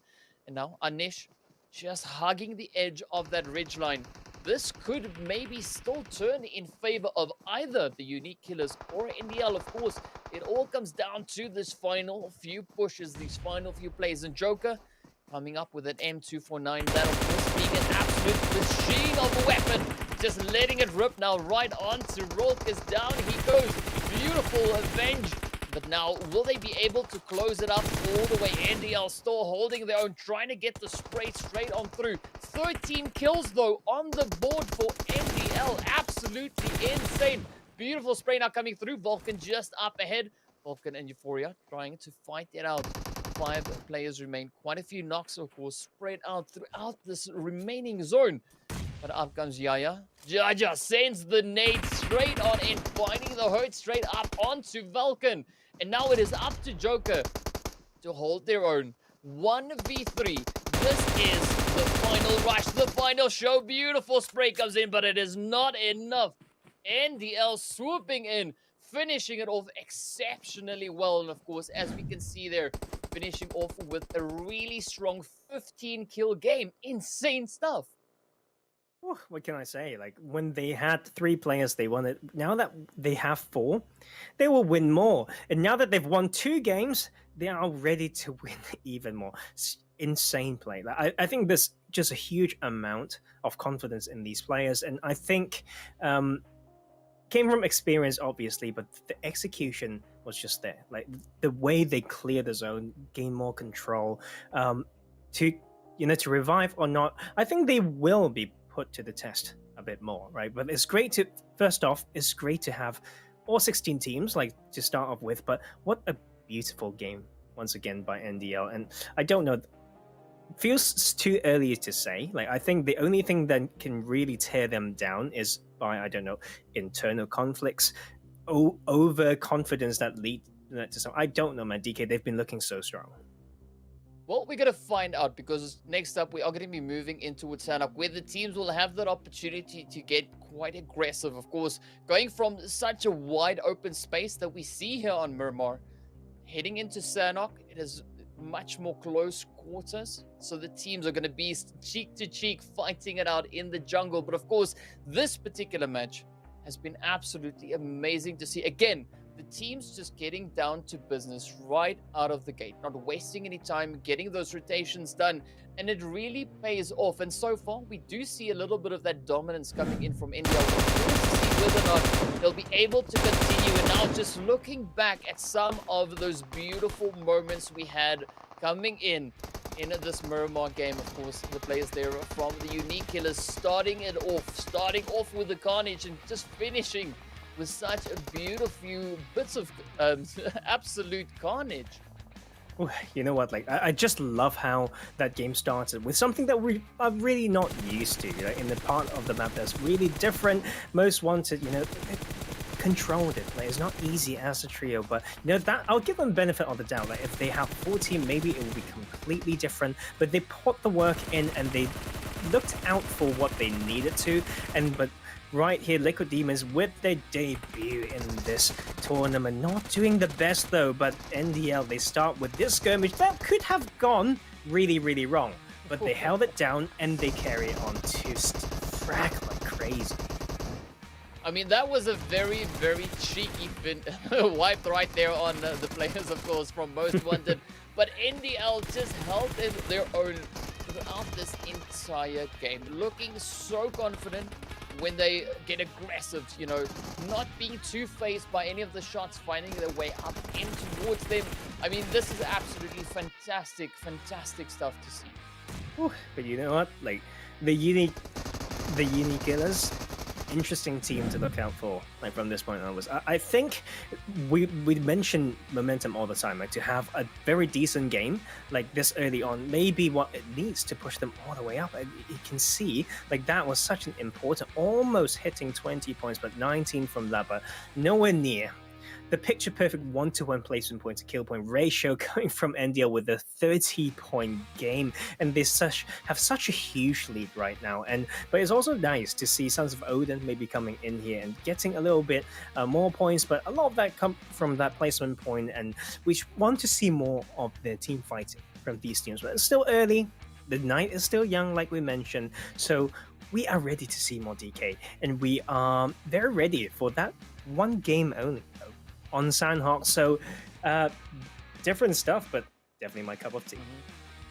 Yeah, speaking about tea, I mean, NDL, they just held their own. They were I don't know, sipping on some special brew, because they were just absolutely dominating this game. But of course, if we look over to the right hand side, Conqueror UK still finishing decently, 4 kills, still awarding themselves some points there. So a good play with regards to kills. Unfortunate they didn't get any placement points, but there's still a few more matches to come. They still have 3 more games to try and make up for whatever has been lacking in the first 2 matches. So I'm not making too much of a judgment on this first initial day, as the teams are just trying to get a bit of a hang of what the opposing teams are bringing to the table and how to best try and, combat that. How best they could try and, maybe look to weaken the teams as they go through in the following days. And of course, as we move in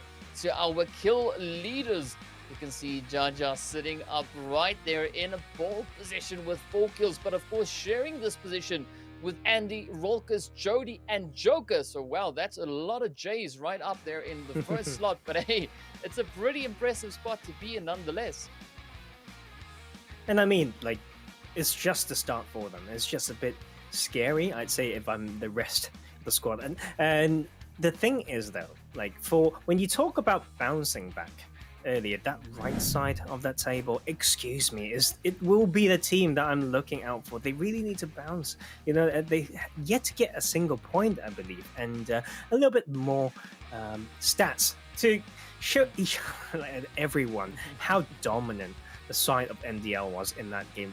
2.2k damage to say the least, and then Andy kind of up there for BATSquad. They needed that because they've got a little bit of technical bits. If you guys saw on the minimap, one of those players didn't get into the slot that he needed to, so they played that as a trio. But Andy not scared to, you know, laser some people down. Yeah, I mean, I gotta give it to NDL. It's good to see such a strong representation in the top 10 there for the damage being done. But now as we look at the comparison, you were just talking about BATSquad, right? Here they are. So they did come in with 4 kills and that 10th placement. But if we look at in the comparison here against NDL, the Niko Defense League, I mean, they are just kind of in a league of their own. So I'm curious to see whether or not any of the teams are going to try and contest them for that position. Could they potentially get dethroned when we now move into Sanhok, you know, getting into the jungle, getting ready to get down and aggressive? I mean, anything can still happen. I think it's going to be a good test ready, like going over to Sanhok, because this particular style of play may not work in Sanhok. Yes, we're getting a bit more of the meta of using vehicles now, but it's very easy to say for someone else to set up a little bit of a trap, you know, snakes or whatnot. But that's the way that Sanhok's supposed to be played. I know people didn't like it, but it can be highly punishable when you just push somewhere wanting to sweep it. It's not like Miramar. You see everything on the ground. Everything, you can have a few snakes right there, you know, so it's going to be a good test. So if they can withstand that one, and especially maybe even winning this third game, they can be quite unstoppable until maybe some big things, unfortunate things happening, I don't know, in their life, or a weird out of the blue argument that put the team, you know, that really put them, you know, in a sticky situation. Like, other than that, they are just looking so strong. Well, of course, Sanhok is definitely going to be the map and where teams have that opportunity to bring in a bit of a change and make a bit of a comeback or even a bounce back. But of course, we will be getting straight up into the action after our very brief break. But of course, before I forget the most important part, we have to give our shout out to Xiaomi and their absolutely fantastic Redmi Note 10 5G. Absolutely insane device. And of course, get yourself one of those if you want to enjoy a very super fast and lag-free PUBG. But of course, enough of that. We're going to be seeing you guys right back after the break, so stay tuned.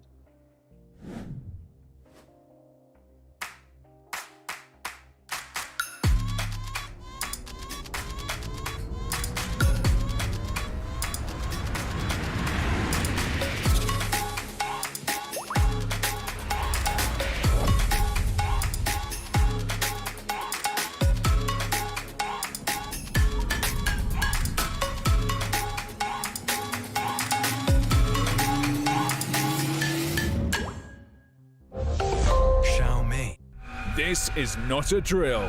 I repeat, this is not a drill.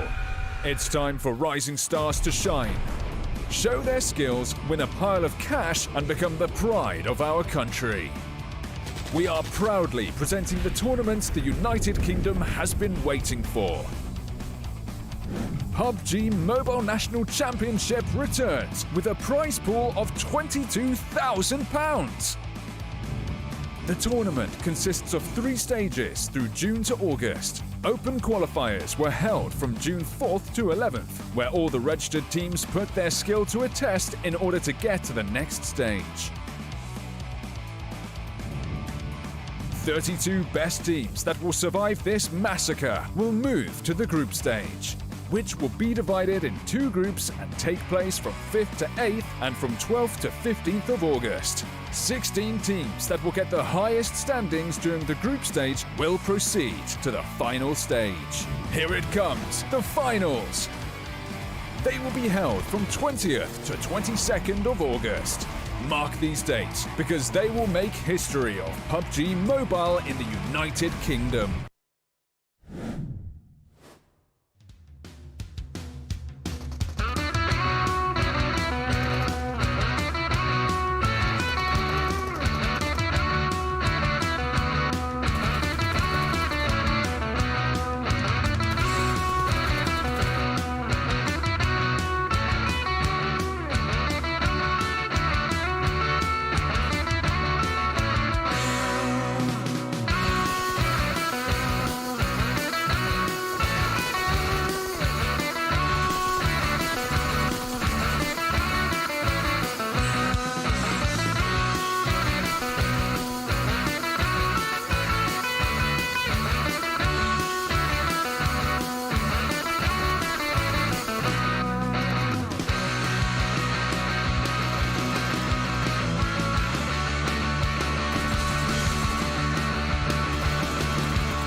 Can you hear it coming? Can you feel your heart beating faster and faster?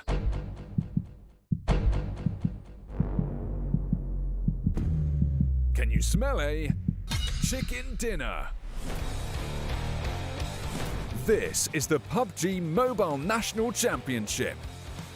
The adrenaline of competition, the suspense, the bravery, and the most explosive moments in mobile gaming. Excited? And we haven't even mentioned the prize pool, which is, hold on to your parachutes. £22,000! Now that's a chicken dinner.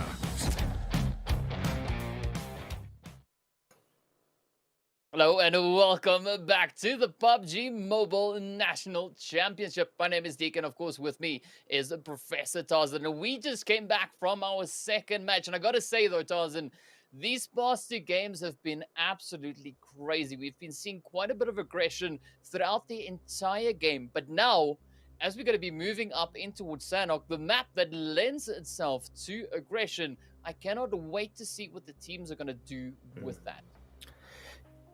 Very tricky. I'd say like this thing that's hardest for some of these teams would be to know, where NDL drops and how to play around it. Like that is the thing. Like knowing that you can still make it, I think is a very, very key part to it. Because I was going to ask you a question, DK. Sometimes you're like, do I even watch the stream? Like if I'm playing, like if I watch it, do I feel bad about myself? Do I see someone being so dominating that it would really maybe feel bad about myself? Like those are very important things.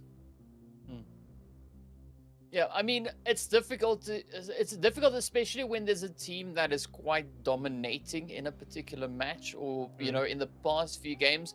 But of course, this is where the players could kind of switch up the mentality and see it as a challenge, right? As a kind of a goal to try and reach, is like, I want to try and dethrone that team. Now, I'm looking to see whether or not any of the teams are going to try and come in with that mentality as we now move up into Sanhok, because as I mentioned before, this is the opportune map to do exactly that, to get aggressive, to sneak up on a few teams and possibly avenge, a few of the knocks of thirst that they had brought onto you in one of the previous two games. So it's going to be exciting to see what the teams bring once they move on to, the lovely jungle map. And I gotta say, it's gonna be pretty hot. I think it's going to be interesting in the way that, at least for me, right, or for some of these teams, is to get more data, really, like to know where people drop, find out what we can do next. Because, like, this may sound crazy to some people or to some who try to play or enter these tournaments and play PMC or all that stuff, but sometimes that studying of some enemy team's drop location can force one team to play a whole tournament in a completely different drop. Like they may have played maybe a particular city for months or even a whole year or more, but they just respect a particular team or try to get out of a certain type of gameplay in early game, maybe, that they just need to completely change it up. And I think these are important, right? It's kind of what these teams need to do at this level of competition. Is just not just, oh, I made this mistake, let's fix that. A lot of things need to fall into context, and that context is provided by this actual studying and the research and managing of the data by these teams. I mean, essentially, teams need to be dynamic, right? So they also need to be innovative when it comes to the drop locations. If you see, for instance, that there's a team that frequents the same drop spot that you frequent, you got to come up with a different kind of approach to that. Are you going to try and get there first? Are you going to try and jump into, let's say, a secondary position and then try and rush them? There's so many different approaches that can come into that, and it's exciting to see how the teams adapt to that, because already now we've had two matches, of course, our first Erangel in Miramar, and now as we move into Sanhok, this is where we could potentially again see a bit of a continuation as the teams get more confident, more comfortable with the map. It's going to be pretty interesting to see what they will bring in once they move now into the jungle. And as we can see, of course, the flight path is coming in from Lakawi, heading straight across over towards Camp Alpha, over on towards that western side. But again, on Sanhok, the flight path doesn't matter too much, seeing that it is such a tiny zone. It is more essential as to where the teams go with their positioning and how they then rotate from there, setting themselves up for the coming phases. Very interesting, very interesting congestion already that we see on that northwestern island, DK. Yes, you say that right. I always say that, and I feel like people just sometimes forgotten about plane path being not so relevant on here, but sometimes it's still so important when it comes to those small angles, because when you drop on Sandhawk, you want to drop in a way that gets you most information around you. Sometimes you don't want to dive that 750 meters. Those things are not very important in pro play. Yes, one or two of you may have to beat someone to it, but to know how to float, when to float, so that you can get as many info, so important. So I think like the teams should be rewarded like for doing this, and especially for those teams who are now on the northwestern island. We are waiting for that phase 1 circle to pop, and that can really change things up. But look at Cal as well, and that side, no one wants to touch Paradise Resort, but if I'm one of these teams, if I did my homework right in my splits, in this parachuting, they should know that Paradise empty, right? So those are things I want to see, and I will keep that bar high as usual. And we are still waiting for the early game, but Cam Bravo could be busy as well. Now, very inconclusive. Phase 1 go towards the top left side. Yeah, and of course the zone, better late than never, as it now pops, as you mentioned, all the way over onto that western side. But I'm curious to see, though, what Most Wanted and Error is going to do over in towards that Camp Bravo position, as we can see them now, of course, being in very close proximity. And this is where Error would want to try and establish control of Camp Bravo, because we know by now that they are in dire need of points. They haven't had the best run throughout the day so far. Same, of course, can be said for the side here of the players with Demons now, as they get caught in a bit of an exchange here. Arena 51 translate now, just translating all the pressure into a few knocks. And this is where Snow OP can now just swoop on in, looking to clean it out. And it is now up to Sky to make that final stand for the side here, the players for the Liquid Demons. But it is going to be quite a bit of a battle, as Arena 51 starting this match off very, very aggressively, and now, of course, getting a beautiful squad wipe right there onto the Liquid Demons.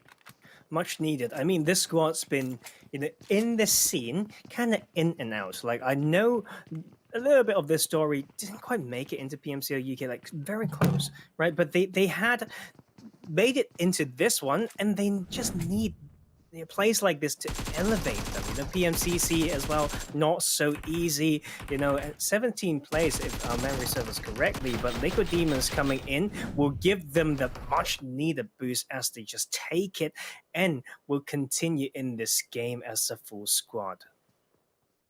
But what I like about this early aggression coming in from Arena 51 is now they have the opportunity to just relax a little bit, right? Not get forgetful, but just relax, because it was a little bit of a high tension moment for them. And now they can breathe because they have that whole region to themselves. They're completely uncontested. Another position, though, that is not so easy just yet is, of course, the side here with the players from TRG. As we can see them now starting to put the shots straight across over in towards Syrax. But now this is where things are going to get quite interesting with how the teams are going to be looking to get into this engagement, as this once again is a close quarter position. So many things can go so wrong so quickly.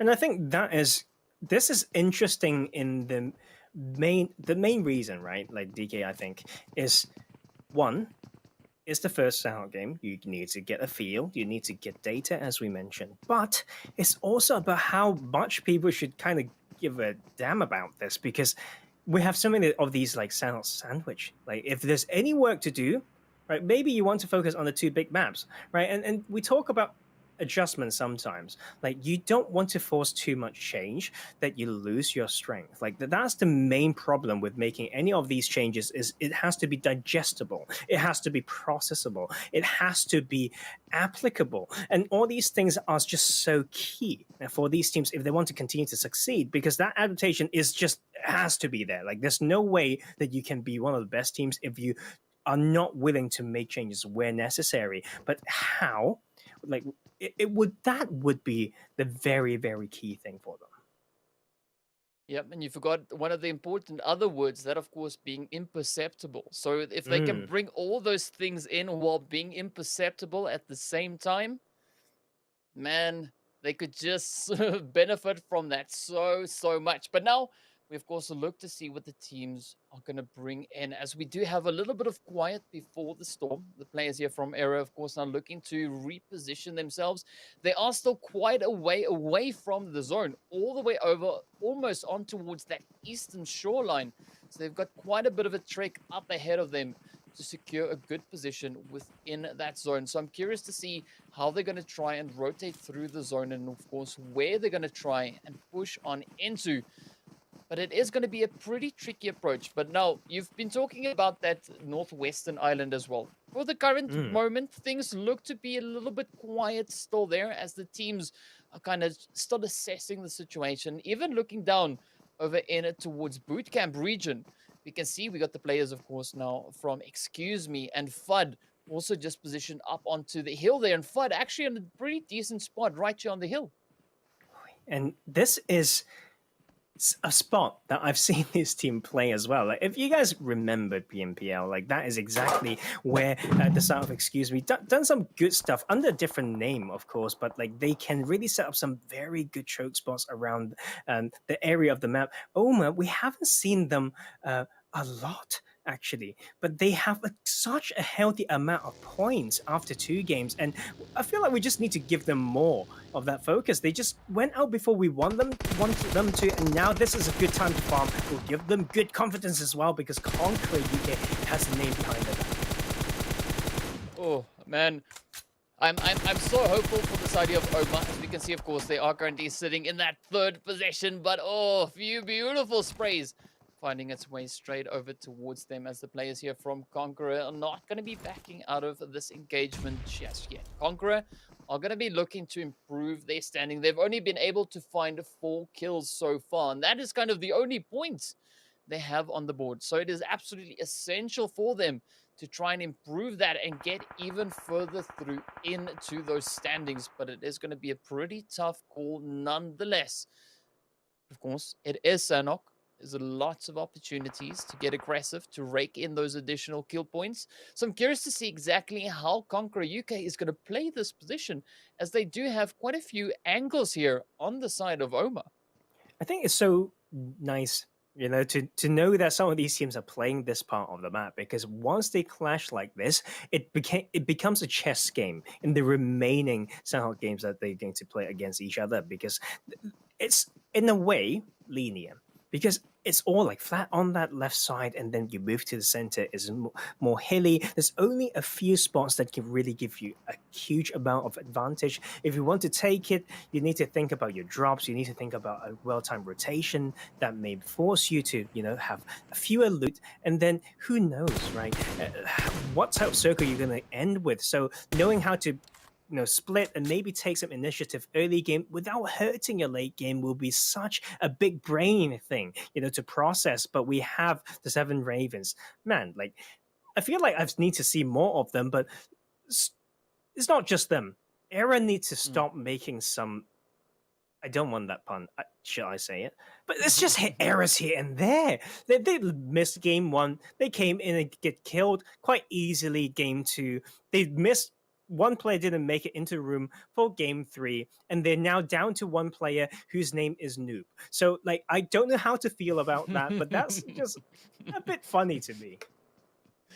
Yeah, I mean, you can't exactly feel too hopeful if the last remaining player is called Noob. You know, it's like, oh, I hope it's not one of those rip situations. But either way, we're now going to be looking at the players here from Khukuri, and we can see them also positioned right here on the edge of that shoreline, almost center zone, so not a bad spot to be in. But now, I mean, with the addition of Most Wanted just being up ahead there of Noob, it's going to be a very, very tough position to get out of in one piece. I mean, even also, we have the players from Seven Ravens in the vicinity, so it's going to be a very, very careful rotation that needs to be brought in there from Noob. But of course, as we can see on the map there, we do have a few shots, of course, now being fired down onto the side there of Conqueror. So the engagements now starting to build a little bit more as the teams are getting in closer proximity. But NDL holding the position over towards Ruins,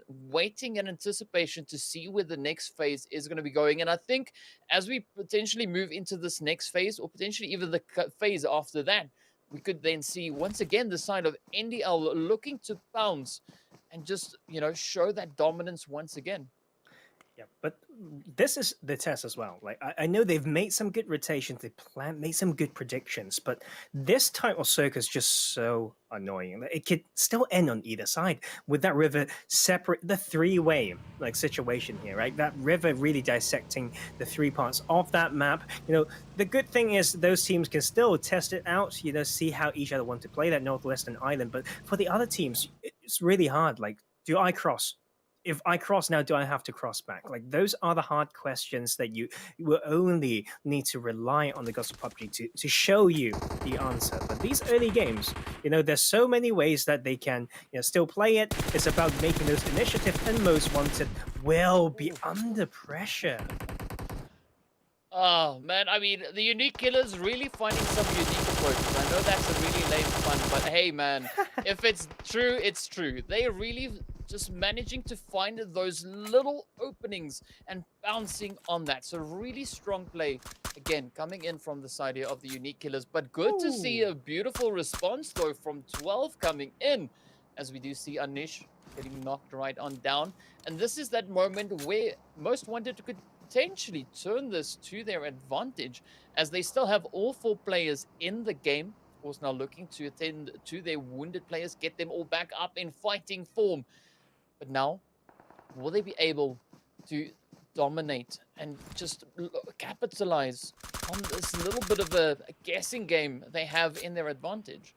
I think the thing is, though, like, this is the bit of land that they don't really have to fight. Like, they can get the reset, they're close to each other, they're doing that exactly like now. And with this main road to separate, TapMock, like this north and south separation, we talk about it like time and time again to say how tricky it can be if it ever goes there. But it's so far from the center zone, they can actually just do some like more northern and southern rotation to wrap around it. So these teams need to have that end game like in their head. Like, just look at 12. Yes, they had a great trade like of that knock right there, but only one first stage. To enter the late game is going to be extremely hard. But NDL will be tested, but won't be too much an issue. Hell is feeling the meaning behind his name as he goes down. 4 kills go over to NDL, and they would just say thank you. Once again, we are going to dominate. Yeah, of course, now Hell getting sent into one of those forward spots. So, yeah, I mean, it's going to be a pretty tough one, but good play there from the side of NDL, just showing the aggression once again, finding the head straight up in towards Khukuri. But now, as we look onto the players here from Arena 51, they are coming in with a bit of a rotation, trying to sneak around on towards that western side of the zone. So I'm pretty curious to see what they have in store for us and how they're going to try and get in, because looking at where they are in the zone, they do have a slight bit of a clear passage back up in towards the zone. They also are currently sitting in that 6th position. And now, as we look to see where the next zone rather is going to be popping, we see a few teams already in some pretty strong positions. But will it be a worthwhile position? That is what we're going to be seeing once the zone pops again. Spot on. And you know what? Arena 15, with that rotation, I want to mention something, DK. It's like how to make those changes, how to be a bit less predictable. I've seen this team, in the Campus Championship, Europe West, they drop basically in the same way. They're so used to making this rotation. And in that same tournament, they've got punished before. And if some of these, I don't want to say this and then cause them a lot of pain later on, but the bots are out there. Like, you want to have more than one race. Like, if they keep doing that, they can be punished again and again. But this new circle, oh my, yeah, it's the same still 3-way. We may get those, you know, small island finishes that we've seen in some of these pro plays in the past, and it's still going to be so tricky for these teams. You know, don't even know what to do. Should I cross? Where should I go? Like, do I even park? Like, do I risk that at all? Where are the other people? You can only play with what's in front of you, but use that and maybe create some good opportunities. Some good scout can maybe bait someone who has what I call no, I'm not going to suboptimal trigger discipline, and the acronym will be down to you to think. And I think it's pretty deadly in this game, and that's how you can make use of that, you know, in these. And Sons of Odin tried their luck. Maybe the side of Foot won't be able to be punished, but another fight breaks through. Cable from Syrax will not be able to make further in this game 3. Wow, that is pretty aggressive. But I mean, I gotta say, it's not often that we see the trifecta being in play all the way into these late few phases. But it's some absolutely insane reactions coming in. But we do see, of course, in the kill feed, and also just up ahead there, the players from NDL actually now having quite a few hits come in their direction. Of course, if we look on the map, we can see also the players from OMA are looking to push on in. But meanwhile, up in towards the crossing here, we do see the players from Sons of Odin looking to find that angle up ahead onto the side of the FUD squad. But now, OMA, Whiplash. I'm hoping that he doesn't get any whiplash from the sheer number of teams we still have remaining in this match. But now, Euphoria not experiencing too much of that, as of course they are slowly bleeding out. We do see Jody off in the distance, so there is still that possibility that NDL could make a bit of a comeback from this. But of course, it is going to be quite a bit of a challenge, as we also see the players here from Sons of Odin still looking to push on to the players there from the FUD squad. And I think FUD Squad's doing something very interesting. They try to do a 1-2-1 split in the trifecta. Like, I think I understand the idea of keeping the options open if it's like with the circle needing to shift either side. But if someone wants to full send it and just apply pressure and clear it from the south side, if Sons of Odin want to play that game, it will be very, very hard for the side of FUD to hold it down. Like, they need to know exactly why they hold the split, what are the angles that they can help each other with optimal comms they can hold this down. Like, otherwise, it's just something that's nice on paper, but it's will put themselves in a little bit of lack of firepower facing those close quarters that is going to break out very soon. Well, I can tell you it is going to be pretty exciting to see what the close quarter fights are going to be bringing in. And this is now essentially just a little bit of a waiting game, waiting for an opportunity to kind of try and present itself. But here we go now.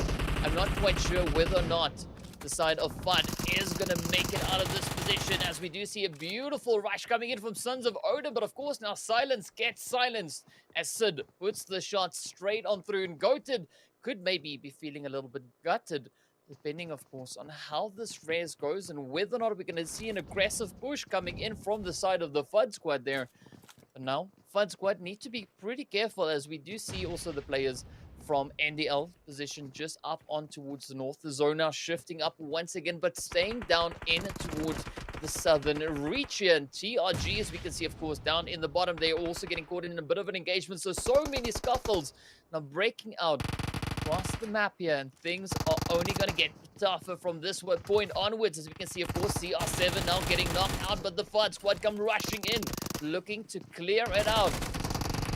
Sons of Odin, they've got their hammers still ready to swing, and they're going to be holding on for dear life as Silence steps up, puts the shot straight up into Hunter, and of course claims the final blow right there on the FUD squad as they get sent back into the lobby, ready to return once again on towards Miramar, and Sid, of course, being the last player getting sent over. But meanwhile, TRG still trying to make that rotation all the way from the far north, but we see the players there from the Unknown Killers right there alongside them, so it is going to be quite a challenging rotation to make.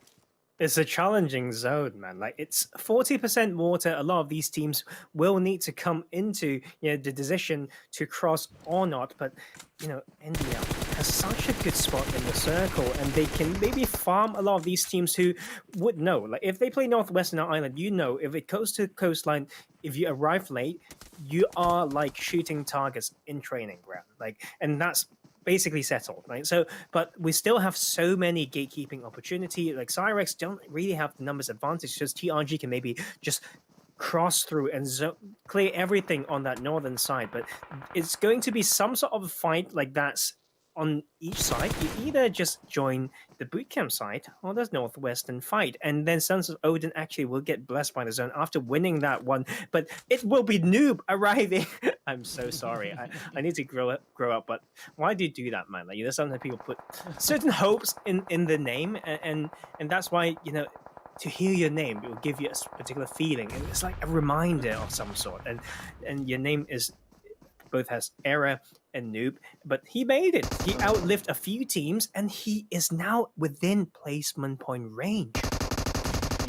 Yeah, of course, that's just what happens in PUBG. Things are never set in stone. But meanwhile, we do lack at the players here from 7 Ravens. Going to be looking to apply the pressure on towards Excuse Me. And of course, Excuse Me, unapologetically positioned on the edge of the zone. So they're not even going to bother about saying excuse me. They're going to be looking to push straight on in. We can see Rex, of course, positioned just up ahead. But Prada has got that M249 in hand. And that could cause quite a bit of a damage as Zero, of course, now gets knocked right on down. We do see Jimmy down below. Beautiful spray there from Prada with the M4. Will we see the confirm come through? And of course, now it's quite saddening to not see the players from 7 Ravens fighting it out with the Sons of Odin. That would have been a beautiful mashup, I think. A little bit of a Valhalla spray coming in there. But meanwhile, Rex is going to try and just heal it out right on the outside of that zone. Meanwhile, we do have the players there from AK-47 also looking to find their way on in, as Jimmy is now just having, well, as rather just being riddled with the shots coming in there with that M249. It is going to be a pretty tough spot to get out of. It's hard. I think, but the fact that Excuse Me has set up that fight with the 1-3 split shows their dedication. They should come out ahead, and they have. The trick now is to get into the zone and know when and how, right? We've got other clashes as well, because from that rotation, Most Wanted need to cross. They need to both fight off AK-47 on the same side and also approach the area of control across. So they are planning to cross, but that fight will break it very, very soon. Whoever knows how to allocate some resources, if they have extra, that heal strat will be key in this very crazy zone with no mercy. Excuse Me need to make their way in. Is going to be the dive Prada into the water. Oh, Prada having a bit of a oof in that jump, missing the water, hitting the rock on the way down, the very shallow end right there. But what a way it is, the quick reaction coming in from Londa onto the side there of TRG. And of course, 7 Ravens also getting sent right on back. 7 teams now remain to fight it out. And of course, we see the players there from Syrax position a little bit further up in towards the north. But this is a very, very watery finish, and it could potentially even be a bit of a watery grave for some of these teams, as we do see quite a few of them still trying to push across. And Most Wanted, AK-47 right there on the eastern edge. And of course, NDL still in the mix. You can see Jaja now just onto the front line. Jody looking to push and gets the wipe in on towards Syrax. What a beautiful play this is. And NDL looking absolutely phenomenal once again. And it's crazy. Like, the amount of players still alive is just insane. 7 in 5 teams. Like, you don't really get any players really. It's like solos and duos. So seeing that, as a duo, NDL has the number advantage with the center zone as well. Jaja knows exactly what he's doing. He's been staying on this coastline on the southern side to get maximum info with the side of Jody holding in the center position. Just need to know how to hold that position down without risking it. And we've got quite a few swimmers, and that includes Noob from Era. He's made it in. And now it will be about these small maneuvers to just get a small piece of land on the water, and you can maybe shoot someone down. Noob needs to get in. He wants to do that maneuver, but he needs to keep moving. And he found a bit of ground, but what would that mean? 22 meters to go, 40 seconds to burn, and that will be phase 7 closing soon. It's just insane. 4 duos and one duo and 4 solos for the ending of here as Noob goes down finally.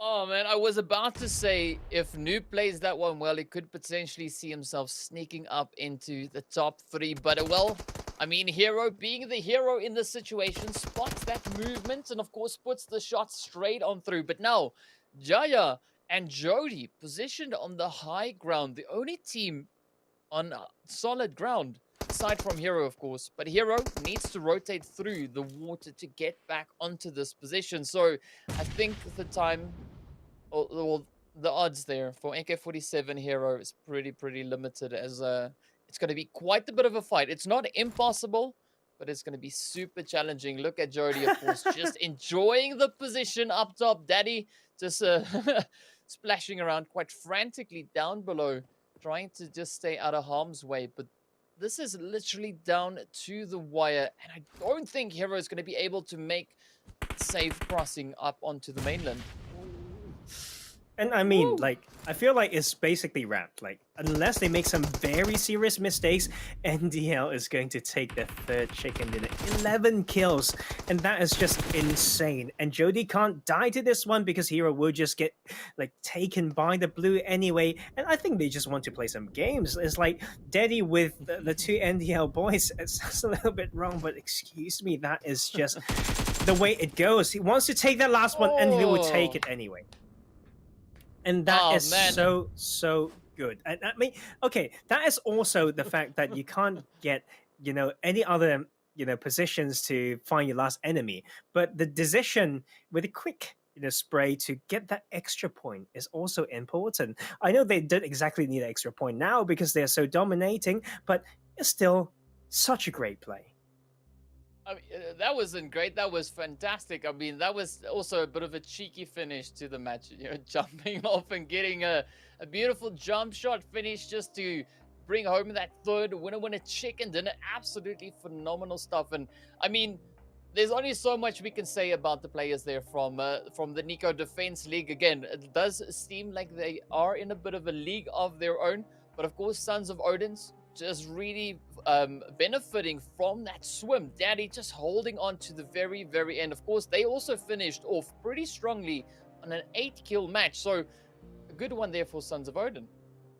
I think it's just much needed points. Like for this squad to make progression, have some team fights, like win across. It's just important. Like sometimes I feel like there's this kind of theory, like you don't really get as much morale boost just by getting certain placement points unless you go top 3. Otherwise, it's more important to have 1 or 2 great fights to feel like your team's in sync. And Arena 51 started off right here, right?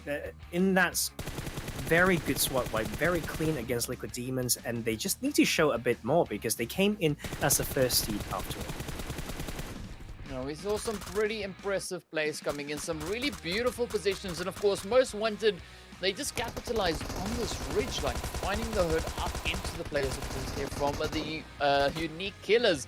But hell, this was a good stand, and then came in that beautiful rush to wrap that one up, and Sons of Odin from this point.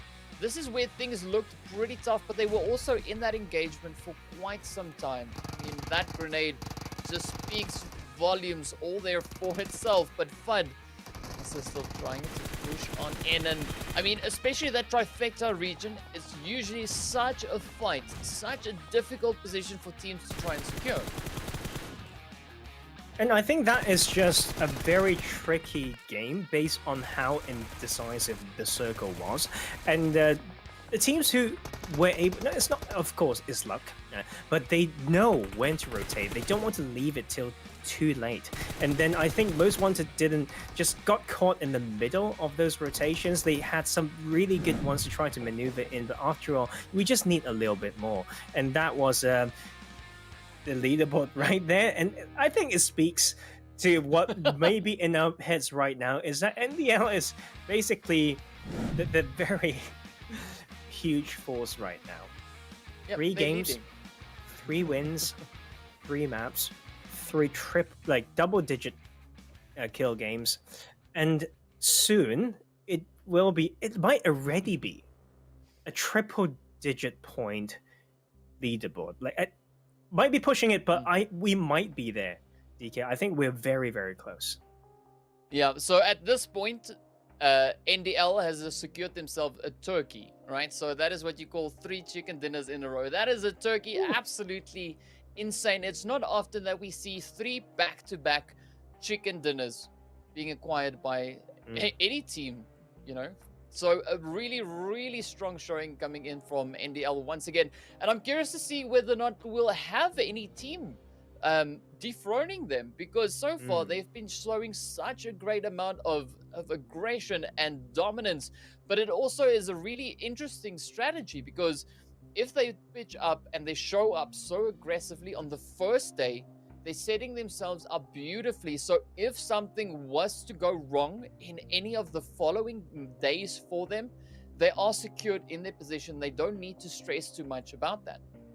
I think right now it's about how to use the games. Like, obviously teams got different level of players and experience, and they see this it's about the mindset. Some people just see it as training ground still because they're so used to higher level. Some teams just come in to have some fun for this one tournament, but there's some serious money on the line after all, DK. We mentioned how it actually has a spot to represent region in PMPL Season 2, so it shouldn't be taken lightly.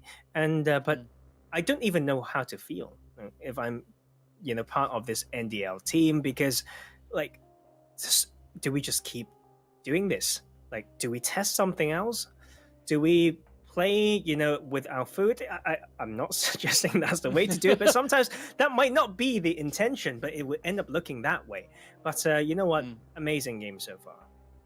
Yeah, I mean, they also made a pretty beautiful bounce back. They did lose 2 players early on in the match, and of course they've just managed to stay alive, hold the position, not put themselves in any compromising positions, any vulnerable angles.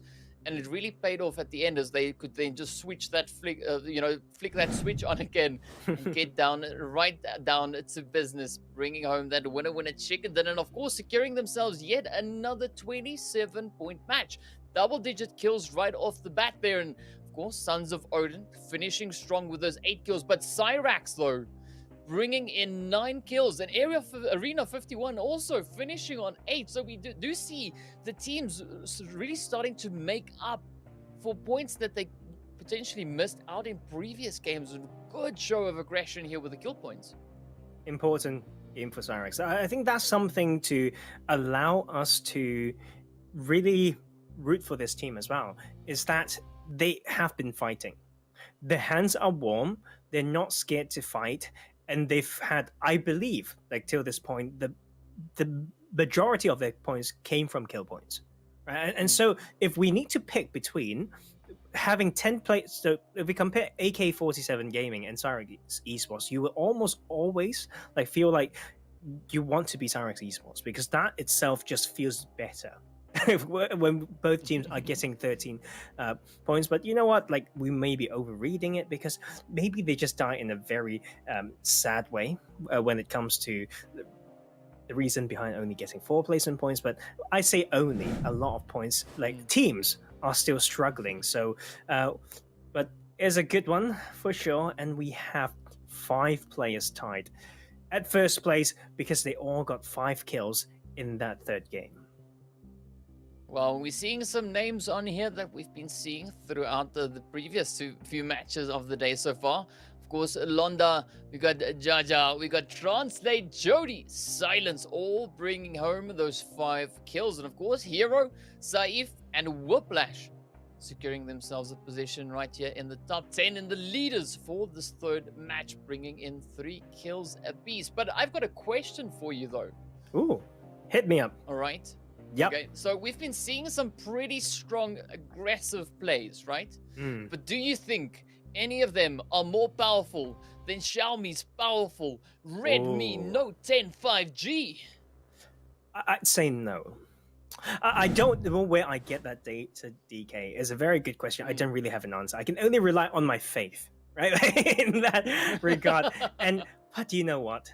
I do have that faith in this team. You know, Jar Jar Jody leading the charts, like both very high in damage, very solid work. But Silence from Sons of Odin made an important statement in that game alongside his squad, and we see them slowly coming up. Like Whiplash as well is not the first time we've seen his name, and we mentioned TeamOMA being one of the forces that may need more recognition.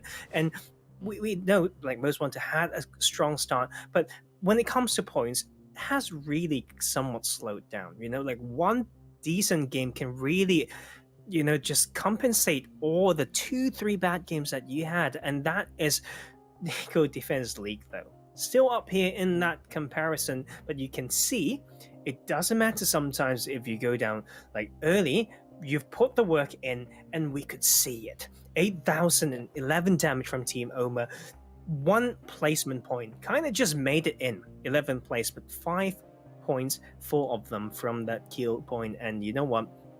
This team is not afraid to fight, and we are not afraid to cast it, man. Like, we just want to see more of it. And these names will start to have a ring to our ears. The more we say it, the more we see it, and then the more they frag. So, amazing. Yeah, definitely was. And I mean, well, what's also pretty amazing is the fact that you said 8,011 damage. That is quite a high number, you know? Oh. I'd be quite surprised if I see that one day, but of course, we are going to be jumping into a quick break while we get ready to move into our 4th match, which we see us heading straight back up into Miramar. So see you guys right back after a short few minutes.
Can you hear it coming?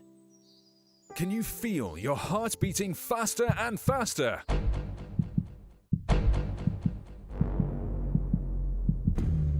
Can you smell a chicken dinner?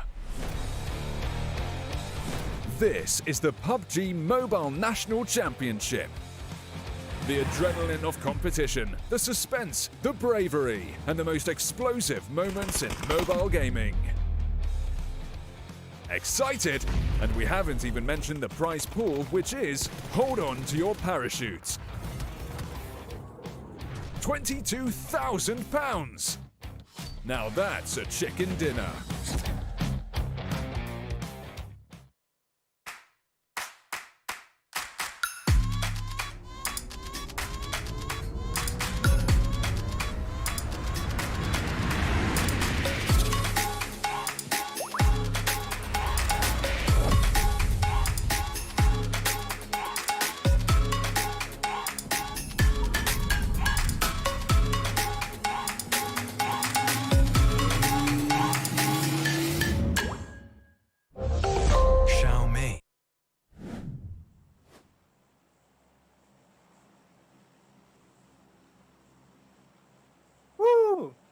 How are you guys doing?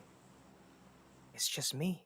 We're waiting for DK to come. This, sometimes in this age and time, we have a little bit of internet things here and there, but not to worry. We have this game 4 in our way. I mean, we talked about how these teams love going to that eastern side, and they would definitely happily take it now with this playing path, and we will have them. We're missing a little bit of the arrow, not a huge issue, right? So we are going to see TRG, this team. We've seen them kind of up in this, how should I say, when it comes to the number of seats, they did quite well in their qualifiers, but we have not seen a lot of action from them. So we want to see more, but Campo Militar completely empty for them right now. So seems like based on how the teams are flying out of the plane, it's a pretty horizontal playing path from the east side to that western side, and we will actually get some very interesting distribution. I thought we were going to see a lot more teams like on that eastern side, but after that game 2, seems like some of these teams will say, hey, you know what? It should be fine. We can go to a more western position and still survive. But you know what? We had a pretty southern ending for that game 2, and we will have a northern one this time. One of my favorite spots, I'd say, would be the Oasis. I just think it looks nice. I think it looks nice to have some water in the desert right there, but playing around it, fragging around it, setting up, scouting, rotating is a complete different story. But we have now uncontested in Hacienda del Patron, as well as San Martin, right in the center for the side of, and Conqueror UK. They should have a pretty good position, to hold that down, but it's such an unfortunate start for the side of Khukuri. They still are struggling, and that is Syrax continuing with the taste of blood in their mouth to just start this game with some fragging already. Era came in as a solo, I believe. As a trio, and then NDL might be playing this as a trio as well. So with 2 of those players gone, 1 more killed, and that will be the state of the game 4 now. It's not easy, when you're playing as a trio, but NDL may prove us wrong, and that is hype from Syrax, landing those early kills. Right, Khukuri is just really having a tough time, losing 2 players early in a bit of far from the center position. But you know what? If you're on the northern side, you want to control it as soon as possible. With this northern circle, so many grounds for these teams to play, and early skirmish is where you get that momentum. AK-47 and the side of BATSquad in Picado, somewhere that people like to go in classics or whatnot, but in a scrim or in a tournament, complete different story. You should have an exact reason as to why you're holding a particular building, when are you moving or rotating, or need some sort of covering. And I think that in the likes of contested drop, it really puts something to the test, which is the preference to get vehicles, right? Like how many vehicles around Picado? Not too few, right? If you're lucky, and but there's still main roads all along, going from east to west, so they can still grab those. But when you're so tunneled in the fight that you don't even dare to make a footstep like that, like car is just a bit of a luxury, right? So we have Conqueror UK now, Denoka making his way. I believe he's playing on the KI1, and they did decently well in PMCO UK. I'm not sure whether they made it up to the charts or won anything, but they had some good games. So heading over to here to join some other experienced players, at least as PMCO finalists, to being Conqueror UK, they can maybe make a statement here. And Arena 51, they had some strong openings, but historically still on this official PUBG Mobile Esports, they are still inexperienced. So they still need to go a lot further as they make their way through. Don't know how Xerox lost quite some health, but he does have a first aid and a med kit, and will use that to definitely top up. And this is an interesting spot right here. I think it's just off to the northwestern side of Hacienda del Patron. Like you can easily enter to the water treatment area, but it's not. You want to do that earlier than later. It's still phase 1, so no problem for squad pulling away from that previous area. Will not want to fight in Picado and grabbing the second vehicle along that main road, and will continue to play this maybe southern side. That really tells us how northern this first circle is, because being around Picado and on that southern edge, it must be incredibly northern. And Seven Ravens, a team that we still need to wait for them to grab more points. You can see this is crazy point sponge situation on that leaderboards, as you can see on the right. Era yet to find a point, and that's just some really sad times. But I think this may be based on the last 2 games. It doesn't quite add up. For example, for NDL, I'm sure they've got more than 57 points in those 3 games. Not easy to say that, by the way, but they're just that strong so far. But you can see still huge point separation. If you just have one decent game with double digits, you are joining maybe top 6 or 7 based on the likes of the math right there. Arena 57 will hold that spot, like mentioned, can really touch water treatment if they want, and sort of the unique killer around Oasis. Right, they started the game strong right there, and you can see the adaptation coming through. Teams can really just head towards there with the side of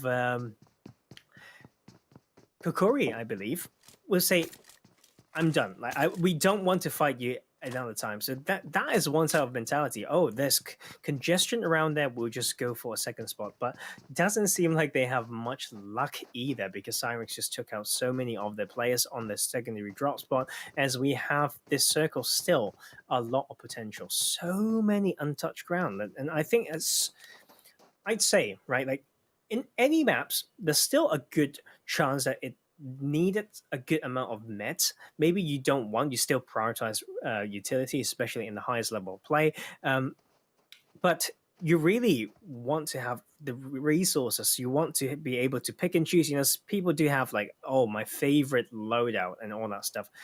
El Pozzo untouched, 2 mirror games in a row, and I feel like that is something that these teams could use, because other than Yasnaya Poliana on Erangel, I think the equivalent in here would be either Los Leones or El Pozzo. 2 very huge towns. You can sometimes see no action at all when 3-4 teams drop in those cities, right? So is a lot of resources, and I hope these teams are watching and may go for maybe that city, because you do enter a lot of good par positions in that mid game if need be. And we are just chilling for now. Everyone just try to pray for DK. I mean, it's not easy. Technical issues in our age is one of the biggest obstacles, I would say. And if it happens, it can't, who knows? Some days it could be not me and not him, or it could be both of us, and we just all.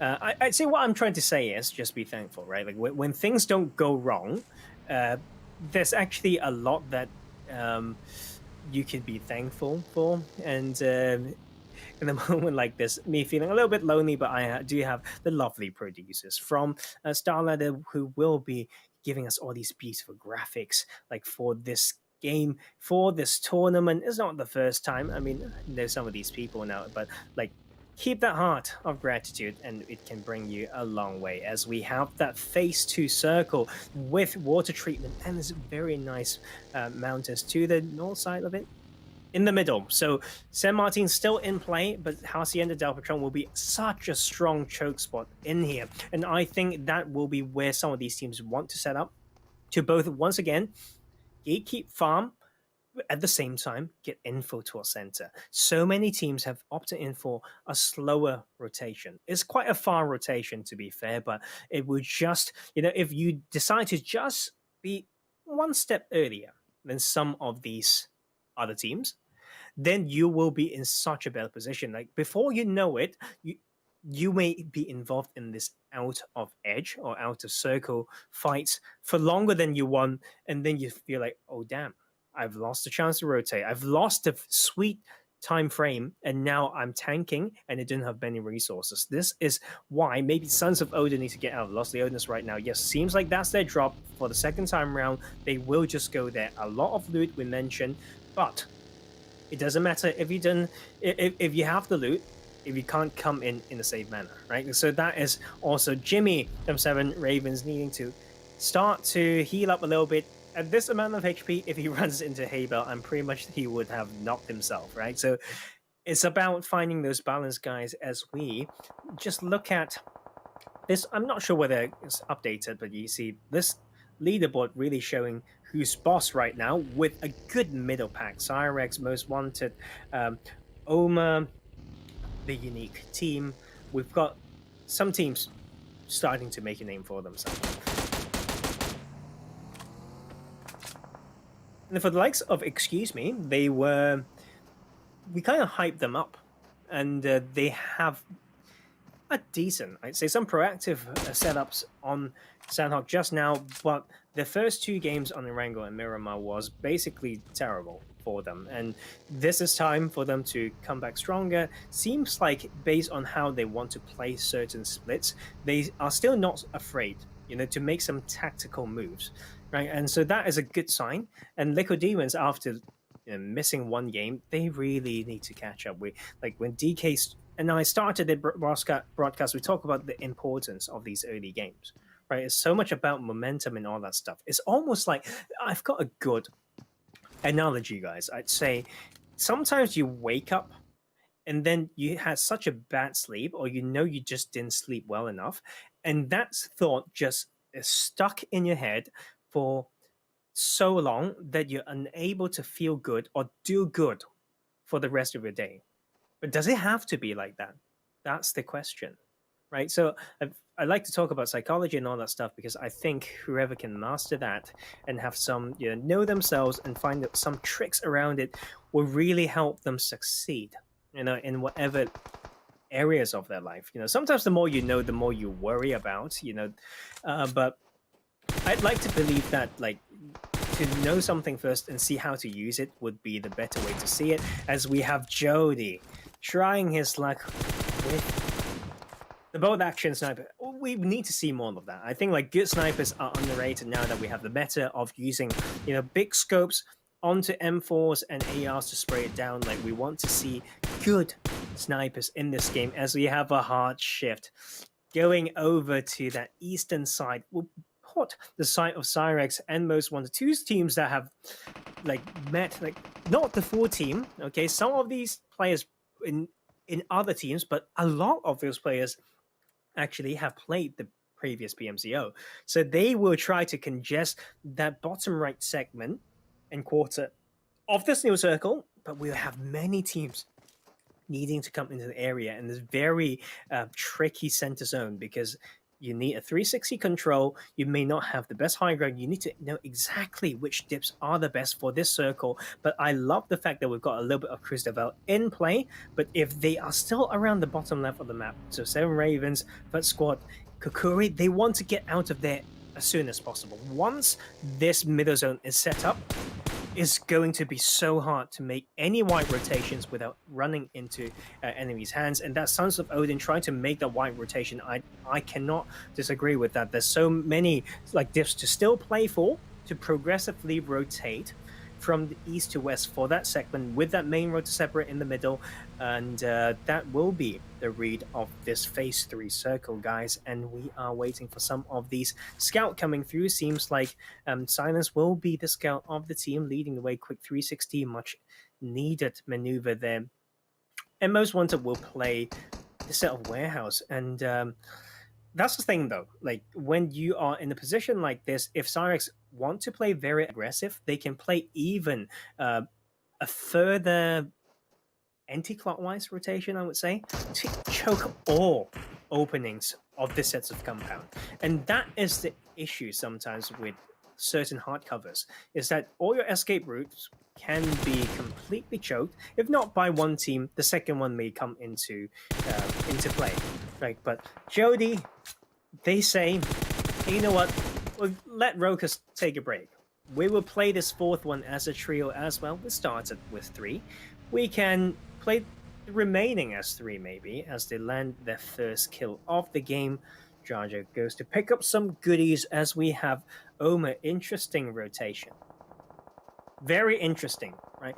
Because we know how tricky it is to maneuver out of water treatment. I know some teams may want to play that edge style, but if they didn't enter at the right time, it's so hard to rotate out of it because people just know that you're there. It's so easy to choke, right? So that will be OMA testing their light, and very interestingly, they decide to open fire as well, only to find themselves seconds later that they need to go for another hard shift to the southeastern side. So they need to rely on basically, excuse me, like for Prada to say, we'll leave this area of water treatment. I know we can, spray you guys down. We know we can farm, but it's more important to get in circle right now. As we see Conqueror UK will make the move, arriving as the first team on that western edge. The slow rotators will be punished here. The proactive movement will be heavily rewarded based off the landscape of this new circle, as we have those teams, Sons of Odin, Most Wanted, and Syrax still chilling in that same segment. It's just hard shift after hard shift, and BATSquad need to hold this down as they have a little bit of a ridge line to slowly work their way through, but if I were them, I would do it now. And because so many of these lands, you only know how it looks like once you get there.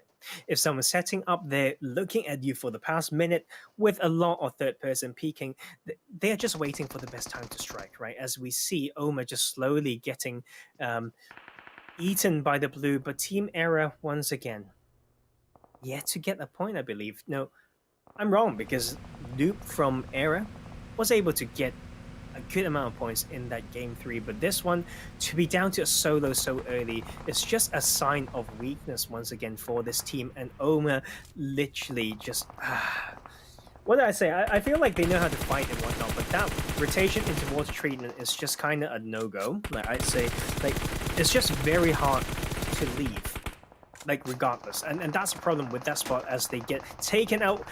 AK-47 just have not planned this well enough. Yes, you have a good spot, but you know this ridge line that they can pull up, and that is exactly what Jody and the rest of NDL's doing. They have used that spot to play that edge, to punish a team that's getting an off-edge position, but did not focus on the edge. And that is just a huge mistake. But look at that nade. Where did it even come from? Arena 51 is here, trying to clear out this edge. That's just that one dip. But Squad needs to not only alleviate this pressure, also need to watch the weak side from that east. Arena 51 will land the second knock as they slowly push in.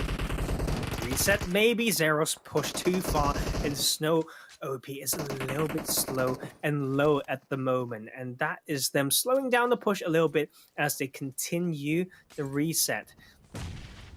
circle can be completely closed now. Translate on fire right now, like literally, and that is the problem right now as they try to hold this. That's the third party just in the blink of an eye. AK-47 swiped by NDL, and they say, you know what, didn't even take much time for us to loot there, like was just sent Jody to pressure straight away. And that is game sense, guys, and I think that is the efficiency of players. They don't spend too much time looting. They don't want to tunnel in that situation without losing on the opportunity, and that is Jody showing us what he can do, just pulling up with his team, looking from across, and now with that circle given to many of these teams. So it's a little bit of ping pong after all, a hard shift to that east side of the map, now back to the west. So that is Sons of Odin needing to come in, and I'm extremely intrigued to see how Most Wanted can do this, because they've been in that compound for such a long time. They are not in position to get info on how the congestion on the western half of the map. But then they may be clashed and crashed by multiple teams in that compound. But of course, it's been a little bit quiet on the eastern side. But I would, if I were them, keep enough force to hold that down, but at least get some info towards the other half of the map on that western side. As we're trying to sort out several technical things, these teams are trying to sort out of, like, their reset as well, and the pressure just doesn't stop right here. You can see NDL just say, you know what, we're just going to play this side. But when they try to do that, it will be Jar getting knocked across. As a trio, they want every man to give that pressure, right? So that is the pressure coming in, but that is actually Sons of Odin with their patience, waiting on the support to come in to further punish NDL. And my lord, I can't even imagine this. I think that it's so interesting because we've seen even back in the day, Jar and Jody just chilling, like when they in the community scrims, when they've made a name for themselves already, and now just to face on that kill feed, Sons of Odin killing us, that has to have some effects on them. But I may be reading into it too much, but you never know. What I want to see is, though, for Jody to be so angry that he needs to take this 1v4 and maybe win it, but how much can he push this? It's just 10 teams remaining, and he's using those smokes to play this up, and Sons of Odin really need to wrap this up quicker as they use the smoke, as they peek out at a different time, but they make it count after all. Abby with the finish, and Niko's Defense League will end their run for this game. Finally, maybe luck just only come through when DK is here, but it's just reading into things really. And Sons of Odin, man, I'm pretty sure that they know that NDL's been doing well, so they will have a huge confidence boost, but they are on edge. They need to fight through as we have the next phase center out. We also have a little bit of a treat for you guys. The code on the screen on that bottom left will be there for you to claim some more goodies in game, as we see two teams drop straight away at the same time. We're down to 5 teams, 18 players. Actually a very healthy amount of players in here. Like, a lot of them have avoided each other for a very long time. Most Wanted been playing this slow. Syrax tried to send someone in, Cables gets punished for that. The rest of the team will try to wrap around on the other side. It will be a bit of a patient game, but I think it's just crazy to think about how to execute this, really. They got their finish, right? So it's Syrax down to 2 players, 3v2, but then that is Saif with the trade. So 2v2 right now, and both of these teams need to get away into the circle. They better know where the car is. They better have a good read of the pacing, of the closing of the blue zone. They better know the map well enough to know what their entry spot needs to be, because soon the phase 6 blue zone will cause so much pain. But that is Saif causing pain Once again, Syrax, 2 beautiful ones, and Hartman will be down to his lonesome as Hype and Saeed wants to come in for the revenge, and that is such a bold nade to take that one 30 meters from the zone. Maybe there will be someone else, the third party. That is the pressure coming from across, but Saeed finishes the job before they have to worry about the center zone, and so we see Silence just playing that role as ever. We have CR7 holding back that backdrop there to try to overwatch the zone, and I love what Sons of Odin's been doing. The confidence definitely there from there, with a little bit of the needle formation, poking from the outside towards the center, trying to hold down every bit there. A 2-2 split right there is exactly what they need. More people for them to farm behind, but that is also Silence just looking across with his eagle eyes as they are trying to get themselves the 4th kill. Still a very healthy amount of players and all of these teams. Arena 51 and Sons of Odin, full squad. Same for Conqueror UK. Much needed boost for this team. The problem is, though, for that compound, if they ever need to leave it, so many teams will be looking at all the exit routes of that compound. And that's a problem with holding these spots. Like, I'd say, like in my experience from coaching and being an analyst, you want to maybe send one out a little bit early to play one side that your team can cover for you whilst you start to scout one bit. Right, but we will have a bit of a, not just a bit, it's extremely harsh, the circle. And I'll tell you why. They push a lot of these teams out of these covers. It's about going down to that road and playing off smokes. It's about sending one or two to maybe die or have a blown vehicle, whilst leaving one or two in the middle, maybe one backdrop if you have a full squad, to basically play spoiler. But it's going to be so tricky. You can see this already. Whoever tries to peek a little bit over without thinking about all the defensive angles have been punished, and that Sons of Odin losing one right there. And then Conqueror would say, hey, we've got this compound for a long time. They landed around Hacienda. They held compound after compound, will farm the surroundings. Now they have the utilities to cross this compound and exit to the next spot with no casualties. I may be speaking too soon, but One Death and Hitman are in position to control this.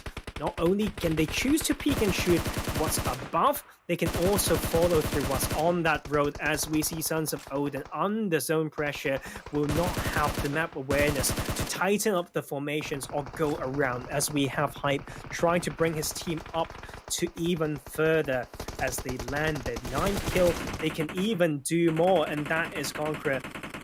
Actually, it's too slow after all on that, and just too many of them knocked across. I know what they were trying to think. I know they might just be trying to run the 2-2 split, but if you do that every time you do a split and thin down the control, then you need to have optimal trigger discipline. If you don't have that patience and you get punished, GG's. Like that's exactly, like, sometimes to play spoiler and flanker, it really needs so much patience and so much intelligence. Right, so that is how Conqueror is down to 2 players, but I mean, it's still a massive improvement compared to before, and we're just waiting to see how this circle will maybe do its work. As a 3v2v1 right now, and it's going to be a bit of a tricky situation for a lot of these teams, because it seems like, okay, historically, guys, from casting Arena 51 before in the Campus Championship Europe West, I know sometimes they are a little bit clumped. They are a little bit slow sometimes. They were, I should say, I stay correct, slow in making some prompt and proactive decisions and movements. And I think right now, this is the time for them to use it. Come on, we've got 3 players, we killed 2 on one squad. We should be able to have the numbers advantage to make a lot of things happen, but they have not made it work, as we see One Death is more proactive in clearing one side as he finished the run for Syrax down to that 1v2 right now, I believe, and he will slowly hold it down to himself. 1v1, as can he take it? And the reason is No. And the answer is no. The reason was from before, where they lost too many, and it's Arena 51 finally getting a much needed win on here with 6 kills. But oh my, yeah, this game's messy. A lot of upsets, a lot of unexpected things happening, right? So that is some of a change, definitely, for sure. Like, but we could see still 1 point of placement point for the NDL squad, but they went out with fashion, like controlling multiple spots, 6 kills, 7 points. How can you, like, I mean, in most tournaments, if you want to make it, you know, to a very fast squad, you average like 7-8 points, and you would be Gucci, right? But they've been averaging almost 30 points, so 7 is a bit of a disappointment. But you know what? Let's look at some highlights. We bring ourselves straight to that phase 4 when NTL is under that pressure because they were just a bit aggressive, a little bit too split. But they had the confidence. It's just a very hard spot to play off. But Jody definitely shown us why he deserved to be known for his name, from region to region, being in Alpha Legends, in PMPL Arabia. We are used to casting him now back to the UK, where he is physically located, joining up with his friends, making some very big statement, but couldn't go further in this game. Seems like Rokas needs to come back in to join them for that 4th game.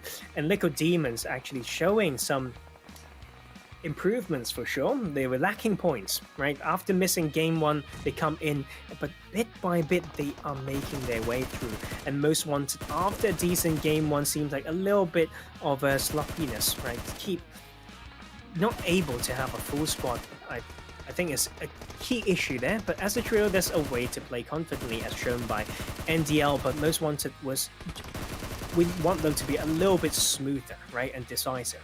But on the other side, Syrax keep on with that hype train as they come in and take top 3. But Arena 51 will be the surprise there, because we've been waiting and waiting. But look at Syrax Esports with 21 points to tie with the winners of this game 4, and Conqueror UK finally making a break, and Sons of Odin once again an important game. Once again making this double digit. Those 12 points much needed, and Most Wanted still stay just outside of double digit range. But Khukuri would be the disappointment. Team Eris, we're still waiting. 7 Ravens waiting as well.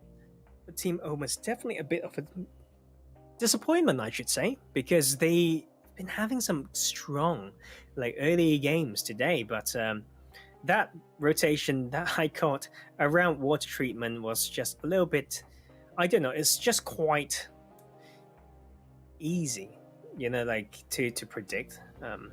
Telegraphed would be the term, and that's how you get a bit more careful around water treatment now, guys. So that is just kind of the wrap for this. And Just you know to know what my audio there's is like. someone that I really miss right now, and that will be DK. But you know what? The prayers have worked, guys. Is not just the gods of PUBG, the god, okay, in general, and that will bring DK back to the table, I believe, and still waiting for him to come on in. But slowly, I'm going to have a colleague again, so that is great to see. And are we getting there yet? Calling DK, I hope testing, so. 1, 2, 3. Woo! There we go. And man, but you know what? We fixed it, and that's what matters. And you miss hell of a game. And Syrax, you know what? Continued with their aggression, and they took themselves 21 points, although they didn't take the chicken dinner. And but they've made such a strong statement. And Niko Defense League finally has been dethroned from the aggressive 1-2 split, once again playing as trio, but they did get 7 points this last game. Well, I gotta say, it was quite entertaining listening to you, you know, commenting on the action. Sadly, I couldn't see what was happening, but just having a look at the statistics that we have here, I mean, it looks like it has been an absolutely exceptional game. And just listening from the sheer excitement coming in, I mean, Syrax really stepped up and proved that they can do it. They can bring in the necessary work to secure themselves a really strong play. But of course, just look at hype there. 1,038 damage being brought in. That is just insane. I think that's the first player, right, in this tournament that broke the 4-digit mark, and that is why Syrax shouldn't be, ignored. I think they're just coming in, and with experienced players coming from different teams, coming together, testing it out, and to start to have good showings. Now their job is to continue, but not go overconfident. Like we mentioned that before, and I can't say that's the reason why Niko Defense League's not getting their 4th chicken dinner after that turkey. But you know what? These things are probably one of the hardest things because, like in this game, like in many sports and performances, you can have all your skills in practice, in scrims, but on the big stage, your hands may get a little bit shaky. Well, there's nothing worse than a little bit of shaky hands, but it's good to have that come in. And we were waiting to see whether or not a team would be stepping up, looking to just contend against the sheer dominance that we've been seeing coming in from the players there, of course, from NDL. And so far, really, really good showing coming in. And this makes me so excited to see what our final match of the day will have in store, as the teams have now tasted that opportunity, that ability to, bring in those disruptions into the leaderboard. And I can tell you, it's going to be absolutely exciting to watch. Well, last game, back to... I think the thing is as well, right, is to know, is channeling all that energy. Like, they've got some days break. Like, this schedule allows them to study, to re-energize, and, have fun and not get too stressed, right? So this last game, I want to see them have fun. I want to see a lot of good plays. I want to see some breakthroughs coming from a team like Era, maybe. And I want to see some, smooth gameplay, seamless PUBG. So I'm just gonna leave that opening to you because you have definitely got something that you can do so much better than I do, telling us about the lovely Xiaomi. Yeah, of course, we have to give a big shout out there to Xiaomi, and be sure to check them out if you want to experience an absolutely smooth and lag-free PUBG mobile experience. What better device of choosing, or what the better device to choose other than the Xiaomi Note Redmi Note 10 5G? Sorry, I'm blanking out completely, but yes, it is the Redmi Note 10 5G. So big shout out there going to Xiaomi, and of course, absolutely spicy stuff as we get ready to move into the final match. And we'll be right back after a short break, so stay tuned.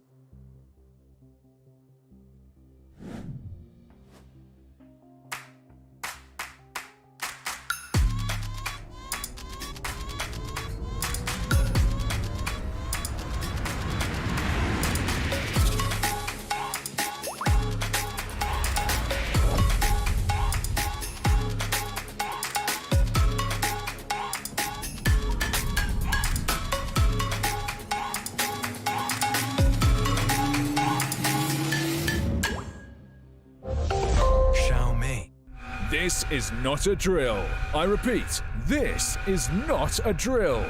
It's time for rising stars to shine, show their skills, win a pile of cash, and become the pride of our country. We are proudly presenting the tournament the United Kingdom has been waiting for.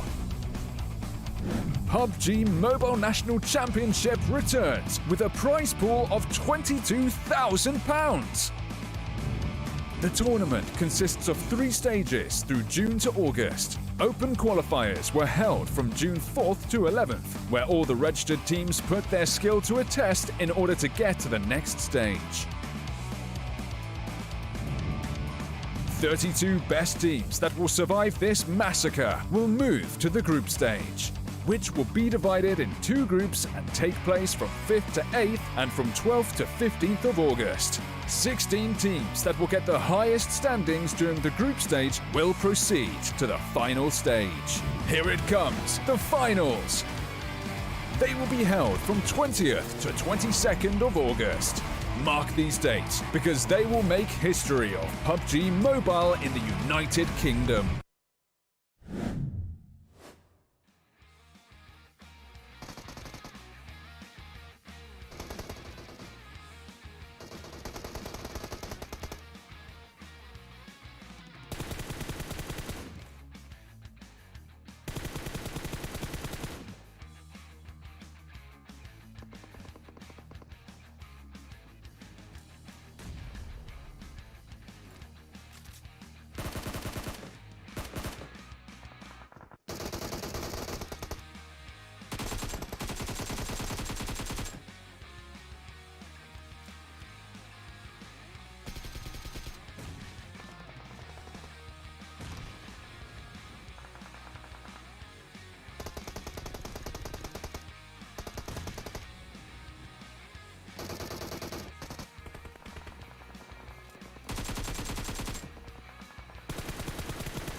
Can you hear it coming? Can you feel your heart beating faster and faster?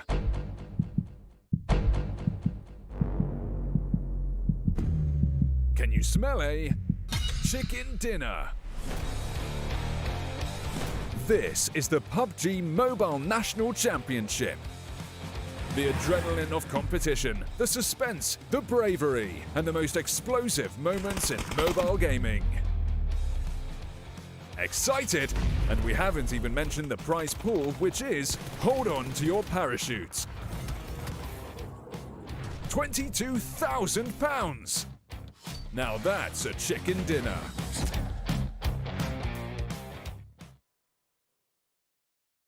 Hello and welcome back to the PUBG Mobile National Cup. Of course, my name is DK. With me is Professor Tarzan, and he took you guys through a pretty amazing game we had over on towards Miramar in the last match. But now we're getting ready to move over back on towards Erangel for our final match of the day. And of course, in the previous match, we did see the players there from NDL getting dethroned from that absolute amazing role they've been on in the first 3 games.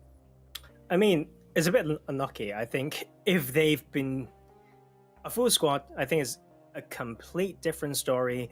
And I just want to see more of these teams making it into the room. As weird as that sounds, sometimes, you know, maybe it's just internet, you know, technical stuff, or just time management. I don't know. But we want to see the full lobby, everyone in the right slot, everyone as a full squad, and then full action, no reserve. Well, that's the best that we can hope for as we, of course, now get ready to move into our final match of the day. And I gotta say, we're coming into this match with a very decent flight path. Of course, coming in from Primorsk, as we can see, over in towards that southeastern side. And it's making its way all the way up towards Kameshki. So a really good centralized flight path. But now we look to see how the teams are going to accommodate according to where that flight path is and also where that first initial zone is going to be dropping. It's a very, very nice plane path. I think it's textbook when it goes kind of just from tip to tip on that main island, bottom left to top right. You will have these teams being able to reach almost everywhere. And for those who have a drop spots that's quite far, you will also see the likes a very low risk for you to be contested for vehicle drops, because like this if you just point any lines to any drops, you will understand what I mean. And I think for those who are very interested in the analytics of PUBG, or in some, you know, being an IGL, you would understand what I mean. Or if you don't, you can rewind or watch it another time to find out what's going on. So for example, I'll give you a brief one, right? So military base, island, I should say. If you're going to military base, it's likely that you would just go straight to it. If you want to go to Novo, you would go for this main road. But if you want to take more than one vehicle or keep an eye around, you would do exactly what Mershot's been doing, taking away some vehicles from Syrax. Seems like they are a Novo team and they at least found themselves a vehicle. But you get what I mean. Like for certain caliber play, AK-47 wouldn't send anyone there. They can full drop military base, still got full vehicles, and then Novo teams can just grab cars on that road. But we have some different drop spots coming in. We'll get more familiar as time goes on. And Liquid Demons, who didn't show us how they drop or play on Erangel, now is back. So Watertown or Sunken City, interesting drop.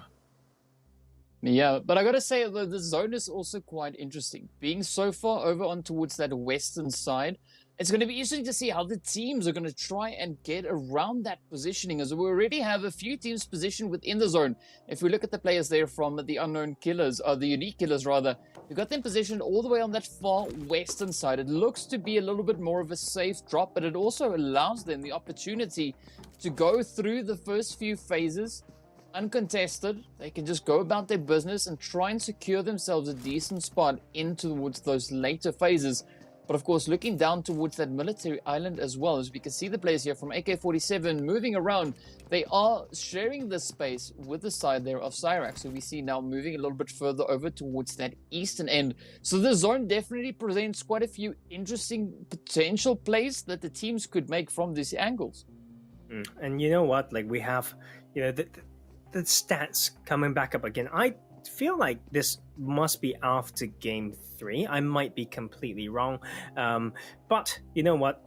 NDL still untouched up top, and team OMA, we want to see more from them, but they are sitting kind of in that middle pack, a very small amount of points to separate a few of these teams in that middle table as they come in and actually found some angles trying to do some damage.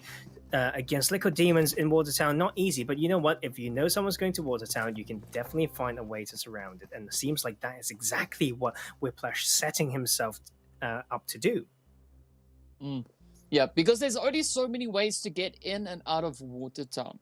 To make a good, successful rotations, rather, let me put it like that, right? So if teams can anticipate that and try and position themselves in such a way that they could, in turn, then benefit from those locations, sure, go for it, try it, give it a bash, who knows, maybe it even works out and they finish off with a beautiful squad wipe, bringing in some additional points onto the leaderboard. But I'm curious to see, though, whether or not we're going to have any teams trying to bring in a little bit of initiative, trying to bring in those rotations a slight tad bit earlier instead of waiting for that blue zone to close all the way in before those rotations come through. Because looking at the zone, there's quite a bit of open space, especially in that more centralized to southern region.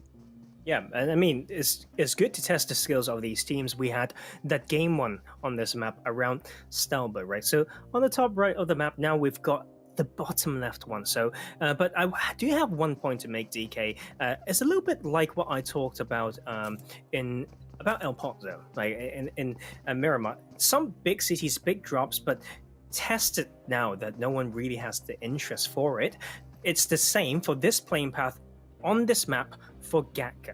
Like, it's so important to know how to play Gatka. It's sometimes a very heavily contested drop. Now that it's open, it just gives you great access to many power positions, right? Like, if you have a great Gatka split, sometimes you can even beat a team 2 Pochinki Hills. If you are Pochinki team, you may be so focused on looting there, you may be slower than a Gatka team that has a great split. It's so untouched for this playing path. Is actually surprising. But although, like, this only speaks the truth for Group A, right? We have Group B, and we will have a different type of distribution. But for this group, they need to focus on this first, right? They need to make it to the top 8, then they get to meet the teams from Group B. Yeah. I mean, it's definitely going to be quite exciting to see what the teams from Group B are going to be bringing and how they're going to be approaching the zone, whether or not they're going to get as aggressive as we are seeing the teams here in Group A.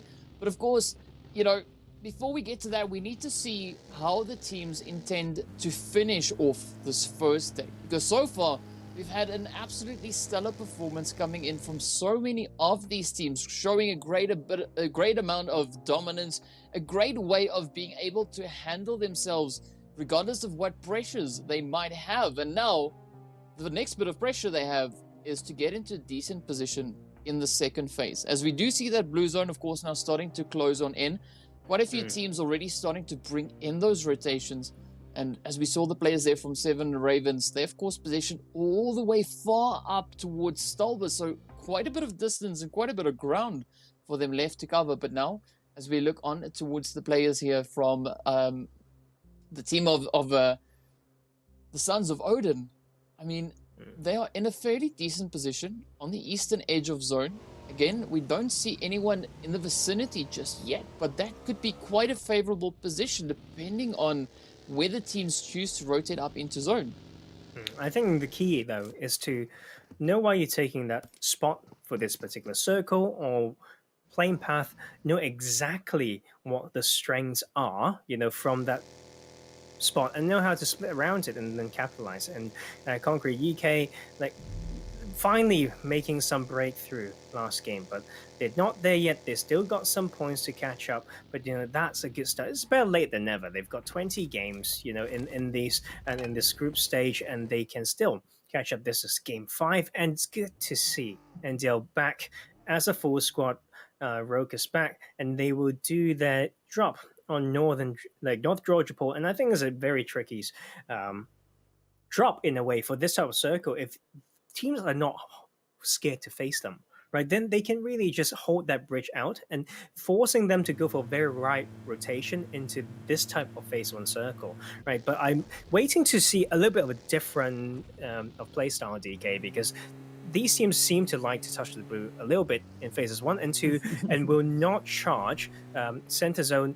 I mean, it's fine, right? Like early stage, you don't know whether some teams like to take those spots, but like as this tournament goes on, you want to know that, oh, this team drops there. For this circle, they would definitely go to this compound because they've done it in the past 4 Erangel games, maybe, right? So that's something that we want to see, and with some tactics come from that type of analysis from these players. Well, it's definitely going to be quite a bit of a challenge, though, as we can see several teams now making the trek up in towards the zone, and now the next phase continuing onwards over towards that western side. So I'm liking the level of complexity coming in with the position of that zone, and the teams now being challenged to find a safe way to rotate up. But it is going to be quite a bit of contention at a lot of these crossings, as there's quite a bit of water still in place. So these bridges could be some pretty difficult positions for teams to cross over securely. Ooh, seems like driving could be hard as well for ads. And Most Wanted need to make another way in. And that is not what you want to see. That's really slowed it down. And that is TRG now in play, trying to knock another one, maybe Lotus now. Not, and the capitalization comes through. TRG was just say, we'll take this one. The rest of squad needs to go on. It's not the end of the day. We all know what trios can do. And then we need to see, especially this northern side, DK, there's so many teams still stuck to the north of that river. They may easily clash with each other. That is one that we saw from the Yasnaya side, but then Ruins and all that part around Pochinki Hill still going to be tricky. But I'm so surprised how Gatka is almost untouched still. Yeah, definitely curious, a very precarious rotation coming in from the teams, and I'm not quite sure whether or not they are actively avoiding Gatka or rather focusing on a different position, which could be a little bit more advantageous for them according to, you know, their own rotations they like to bring in. But we can see, of course, the players here from AK-47 now just come flying past the team here of Error as they get ready to jump out, trying to put a few of those hits in. And Noob now finding a few shots into the vehicle, but unfortunately not finding the necessary amount of damage to put enough carnage into that vehicle just yet. Well, at least they've played loud, right, in that position. So some teams would really try to avoid it, and that is sometimes the way that you need to play some Gatka positions, to be so loud, even maybe sometimes as a solo or duo, so that people would not try to touch it, right? Because the nature of so many of these Gatka compounds is that if people know that someone is there, they will get heavily punished if they even try to come close, unless they have very well established, overwatch from across. Otherwise, you want to establish your dominance and your presence, and that is NDL trying to stop someone coming through. They want to be the kings of the Everest. As they suffer one knock at the moment, the support is there. And Everest is quite a difficult position to control, especially being in the current position that we see it there. But as we now move a little bit further up in towards that Gatka region, over towards Chopsticks, we can see a little bit of contention coming in through there as well. NDL, a team to be reckoned with, just based on the performance that they've been showing so far today. And we can see that also with the scores showing on screen. So it's going to be such a difficult bit of work the teams will need to bring in if they are looking to upset that position which NDL has secured for themselves so far. Guys, that was a very textbook way to really talk about one topic. NDL now 2 knocked.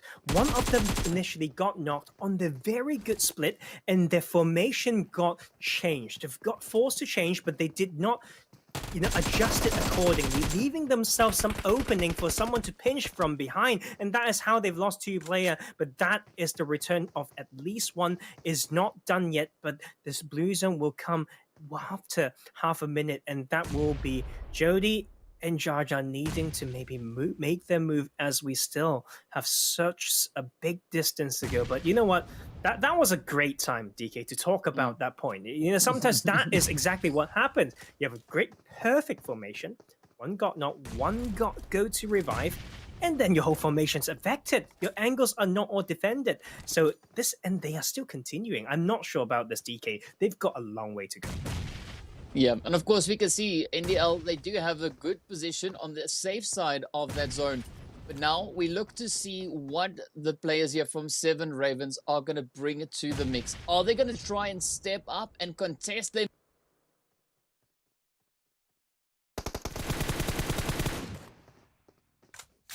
And I think that is so many things that we need to continue with. And seems like we might have lost DK. He can just say hi to me if he's back. But you know what? We crack on anyway. But is that you coming back? DK, hello? I hope so. I hope so. Hey, there we go. We get better as we face these things. Technology. You know what? Error.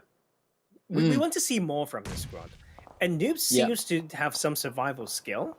And but you need to first win this fight. And TRG's been having a little bit of momentum, right? Like spraying one enemy down, like from most wanted on rotation. Now they're on this edge. Do they have to fight it this way? I'm not quite sure, but you can only have a different way in sometimes if you know the map very, very well.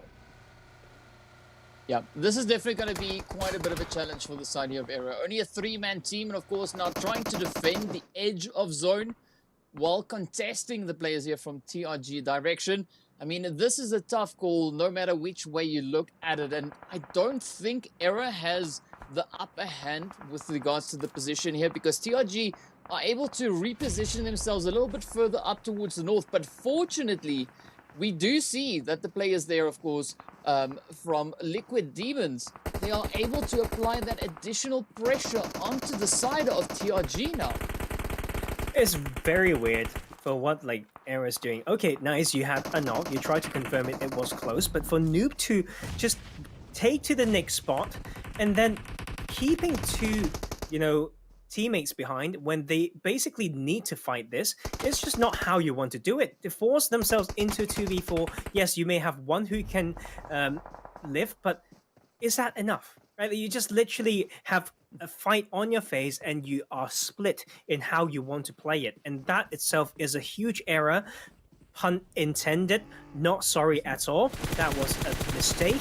And Noob are now forced to once again play the solo. Yeah, I mean, it's a really difficult call there to make. And when you're under pressure, things don't always come as you would hope they would. But now we see NDL stepping up once again, applying the pressure once more onto the players from Conqueror. And here we go. Oh, Jody now getting knocked out. Now it's up to Jaja to try and bounce back, trying to reclaim that position, going up against the side there of Conquerors. And it is going to be quite a bit of a challenge, as Conquerors have 3-player advantage, or in fact 2-player advantage over and above that of NDL. You know what? This is what we don't want to end this night with, is NDL after one game, that wasn't too bad. Oh, fourth game, they've got some points, but to lose 2 from one very structural mistake on Everest, now down to 2, and then Jody dying from a bit of over-aggression, they could be out at 16 points. It's just down to that one player, but Jaja is not scared to get another point before maybe going down. We don't speak too soon, as he faced Conqueror by himself. Oh man, Jaja just holding on for dear life, but doing an absolutely insane job so far, but unfortunately that is not enough, as Conqueror put a very quick end to that. I mean, you got to give it to the players there from NDL. They did hold on for as long as they possibly could, but at the end of the day, things just don't always go according to plan. But now, looking into the zone itself, we can see once again Sons of Odin going absolutely insane as they keep on applying the pressure over towards the Liquid Demons, who we see positioned in towards the north, looking to hold on to the compounds. But they are not safe, because we also have the players there from Most Wanted, as well as TRG, now moving in from that eastern side. Ooh, and this is Khukuri. We just feel like they need to go study a little bit, right? Then come back and then do what they know instead of having these issues, just stuck in the open, but we gave a lot of tips like away when it comes to maybe uncontested drop and uncontested drop, etc. So there's so much that they could learn. But after all, I think the caliber of this tournament has a huge variety. Spectrum is wide. We've got some very experienced players. We've got someone who would just come in for a tournament that maybe we don't have as much traction yet, but this would definitely change it, right? With the money on the line, with the opportunity of going to PMPL, and then the chance to play against some good players as well, this circle will be still around Gatka fields, I'd say. It's the area that no one decide to drop in. So I think it's safe to assume that a lot of these teams may not know this as well, as we want them to. You can kind of tell it, right? Like DK, when there's only two types of grounds they want to hold, one hard cover being the compounds, and two being very apparent hills, on the map. And otherwise, they just don't want to touch anything else. And I think that is one good indicator of the level of our lobby. Yeah, and I mean, just looking at the region that we are in on the map here, this is going to be so challenging for the teams as there's so many different dynamics coming into play, a lot of terrain to work with. Seeing that there's hardly any compounds really to use aside from the one that we can see positioned up in towards that northeastern side. Meanwhile, Syrax still going to be trying to make a decent push, a decent play while holding on. Of course, looking to apply the pressure to the side here of OMA, but OMA also in the exact same position. They're going to be looking to apply the pressure onto Syrax, but Syrax now pulling a clever one there. They are disengaging, getting ready to rush right back up into zone as the blue zone is about to start closing in. And I think Syrax wasted some time there. I understand they've been playing aggressive, but by pulling close and wasting some smokes, it's easier to just go for another part of the map, maybe around here earlier, without risking anyone getting knocked, without wasting any utilities or HP, and then gatekeep from a better position. After all, they made it in, but Liquid Demons don't have that same amount of luck as they faced Albert and the rest of Excuse Me will just do insane work for this squad. I mean, that is just a really good showing there from Excuse Me. We've seen a few glimmers of brilliance come in from them throughout the games here today. That, of course, I'm referring to the players there from Excuse Me. But now we look to see whether or not they can pick that up, piece it together, and continue through the zone as they now start pushing in once again onto the edge of zone. OMA, of course, right up ahead of them. And there's quite a bit of potential kills here lying in wait for them if they manage the smokes in this position well enough. What I'm worried about, though, is Excuse Me being overly aggressive. They've got two pushing this side, two kind of on the other side trying to get a reset. Kosti goes out, so they finally just kind of grouped up together. Need to get that reset on that western edge. We'll have more work to do. But Sons of Odin now staying in here, not afraid to take a more center position. Exactly what I want to see from this squad. And then we have still only just 25 players and so many scrappy plays, so much peek and shoot from this and there and here and that is beautiful from Arena 51. The Game 4 winners are here to strike. Oh, let's see whether or not they'll be able to pick it up as they put the shot straight on through over towards the players there from Syrax. Adding a few more kills onto the board. And of course now Sons of Odin going to be looking to hold on to that center position. But they are getting contested as we do see the players here from the Foot Squad just rushing on in. But beautiful handling coming in there from Goated. Silence is down.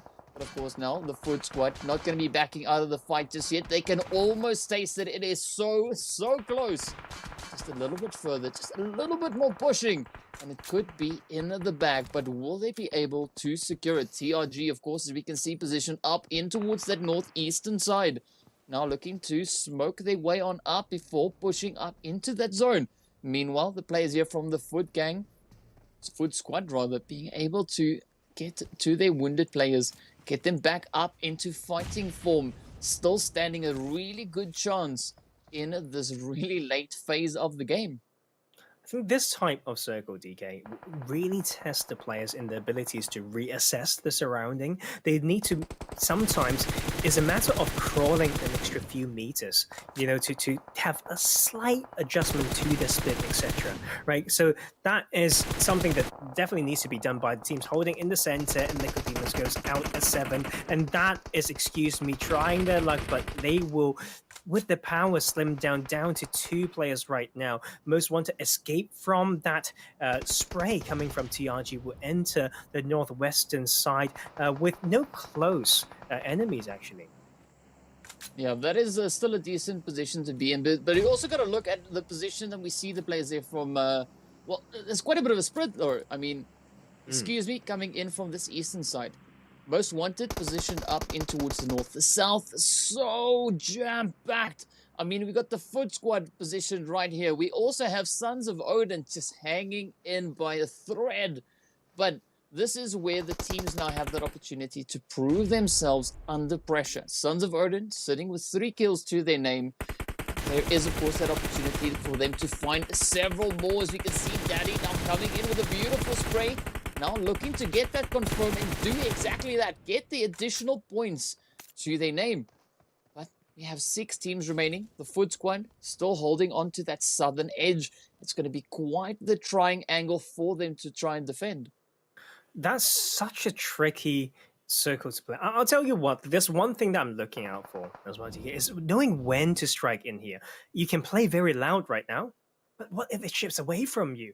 Then someone would just really try to punish you. Like, I think this is where experience come in to know that, yes, I have clear view of all 4 of them, but I want to wait for the new circle before I pull any trigger, right? So that is them actually getting blessed, right? If they've made any of these mistakes due to lack of patience, they are blessed because the circle does come to that south side that's already been saturated and congested, and that is Foot Squad trying to make a statement finally in this game 5. We've been waiting long enough. I'm not surprised that the zone has shifted in favor there of the Sons of Odin, of course. So, you know, they are the Sons of Odin after all. So not only did the PUBG gods bless them, but they got a few other blessings to accompany that. But now, still 6 teams remaining. 13 players remain. And it is going to be still quite a bit of a fight as the teams are going to be looking to dominate. And we now see the players here, of course, from, excuse me, trying to push in further from this western side. 6 kills on the board.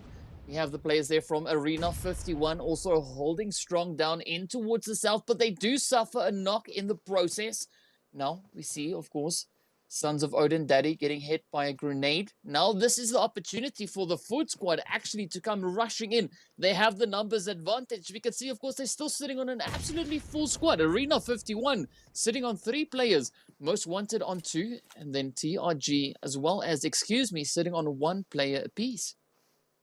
And these numbers advantage are going to make so much difference in 2 ways, actually, DK. One, of course, you can use that numbers to go crazy, but sometimes having that numbers advantage will give you that 4 sense, you know, of power. You go in, then you will just run through a snake. This, on the other hand, if you're solo, you're forced to play patient. Like, you will be slower, and then you will find the best moment to strike. As you can see, this is a time when Foot Squad just get punished for running around. Oh man, with that, of course, TRG direction.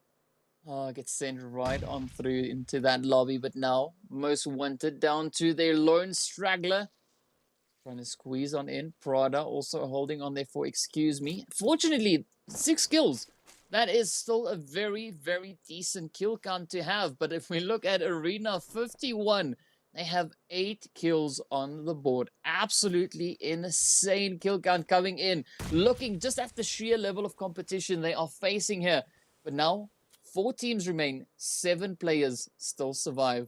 We can see the Foot Squad now trying to regain their footing, looking to squeeze right back in. And this is going to be a little bit of a hilltop fight. So we can see the teams now all just scattered around them. And Arena 51 starting to spread themselves out, trying to capitalize on the numbers. They do have 3 players still in the mix, but not if Hunter has anything to do with that.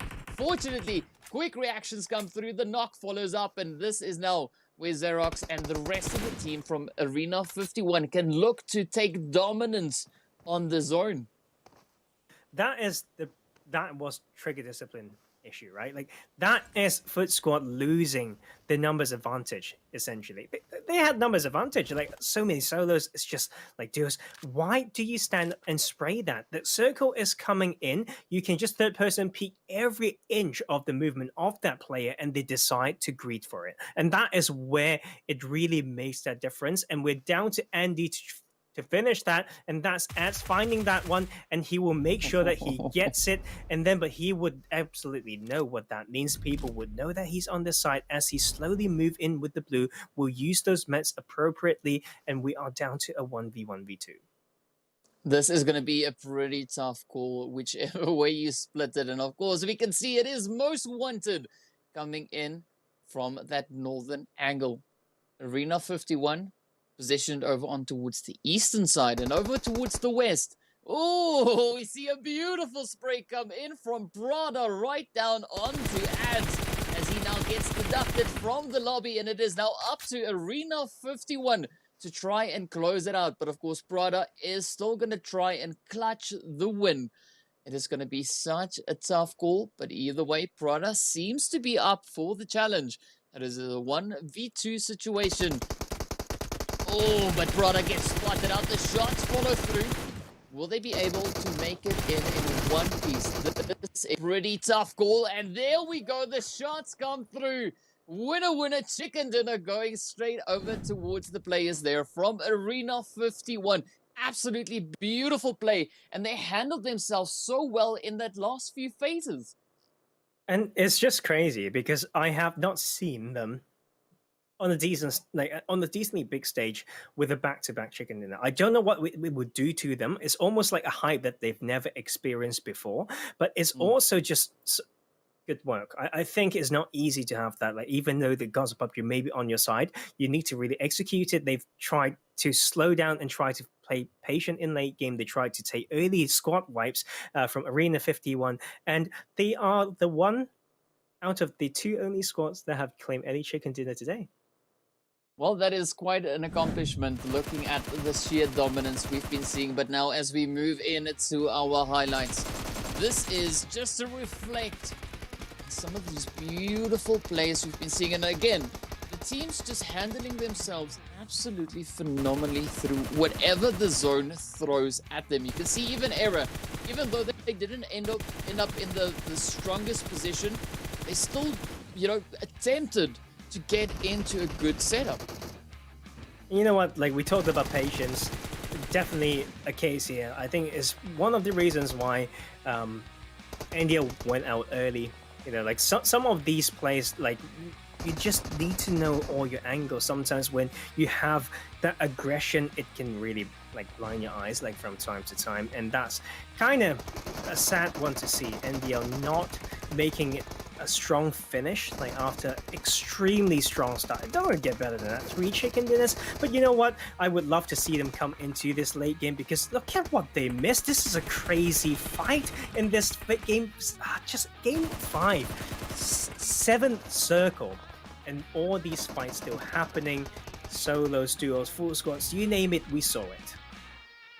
But what was so great about this match is the teams were so reluctant to get sent back into the lobby that they just kept on pushing and pushing and pushing. Even the BATSquad, they just held their own so well all the way up into this late phase. And man, it paid off. We got a good finish, got a good position. But at the end of the day, we do see the players there from Arena 51 sitting up in pole position. 24 points to their name, 9 kills accumulated throughout this match. And of course, excuse me, also finishing off exceptionally strong. 8 kills. That is still quite an impressive amount.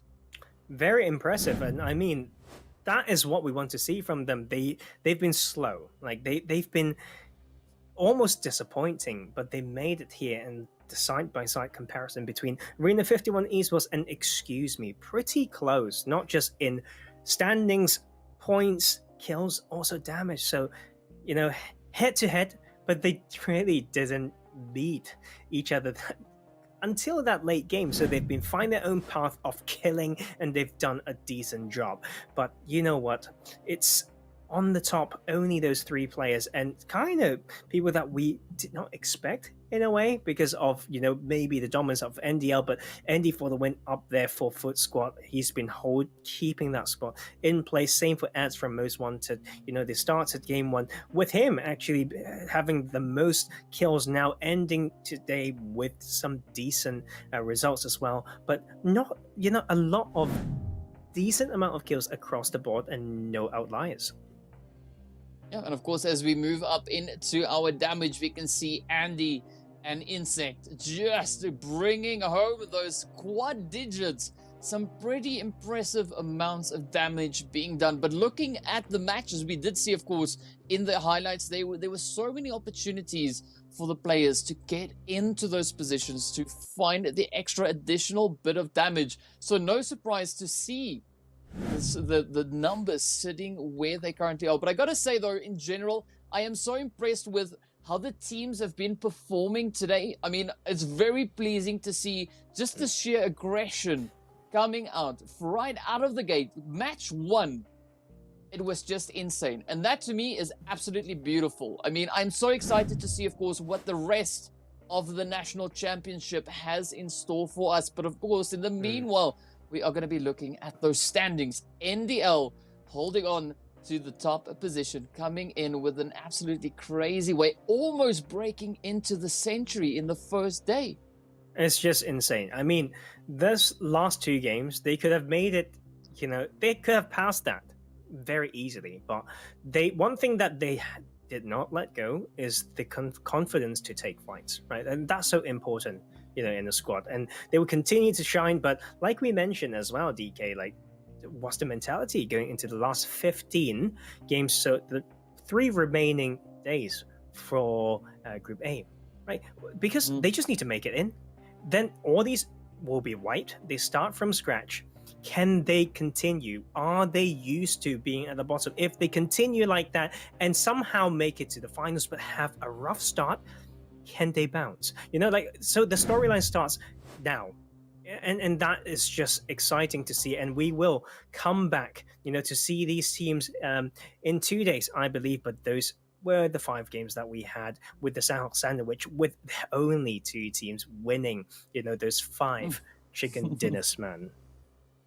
I mean, that is impressive. That definitely is impressive. And I mean, what a way to finish off the day. But of course, tomorrow, as we move in, sorry, not tomorrow, this is our next matchup, which we'll be seeing with our match 6, 7, 8, 9, and 10. Of course, we had our first 5 now. So as you can see, moving on, we're looking at the exact same sequence of maps. And all the teams are going to be playing 20 match apiece, each group.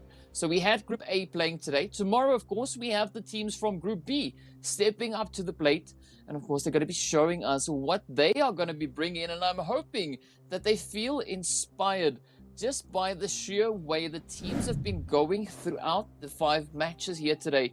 Because if this is kind of the standard, kind of the bar that has been set today, I can tell you this national championship is going to be quite the bit of a fight.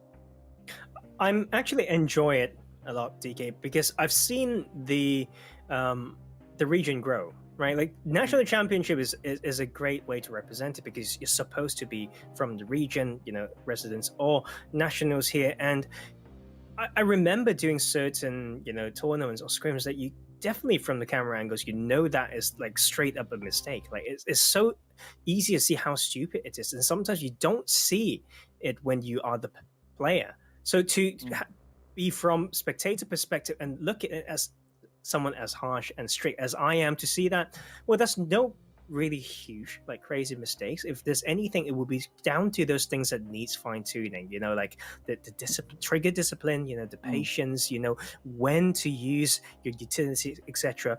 We are growing, and that's great to see. And as someone to see who's from this region, I think is very encouraging. I don't know what your impression is as well. Like, coming from the Africa region, you've been a great name, been a great force driving it there. What do you think is special from what you saw today? Just the sheer confidence coming in from the teams, right? So a lot of times we see teams not being too comfortable or too confident in their position, or having a planned kind of rotation approach as they come into the match, regardless of what that zone swings their way. And what was absolutely fantastic for me to see here is just the way that the teams were able to keep on going. They were so dynamic with their approach to their positioning within the zone, with their engagements, the approaches into those engagements. I mean, there was so much action. Like, I'm quite impressed with just the performance of the teams so far, and I'm expecting only for this to improve as we progress through the championship.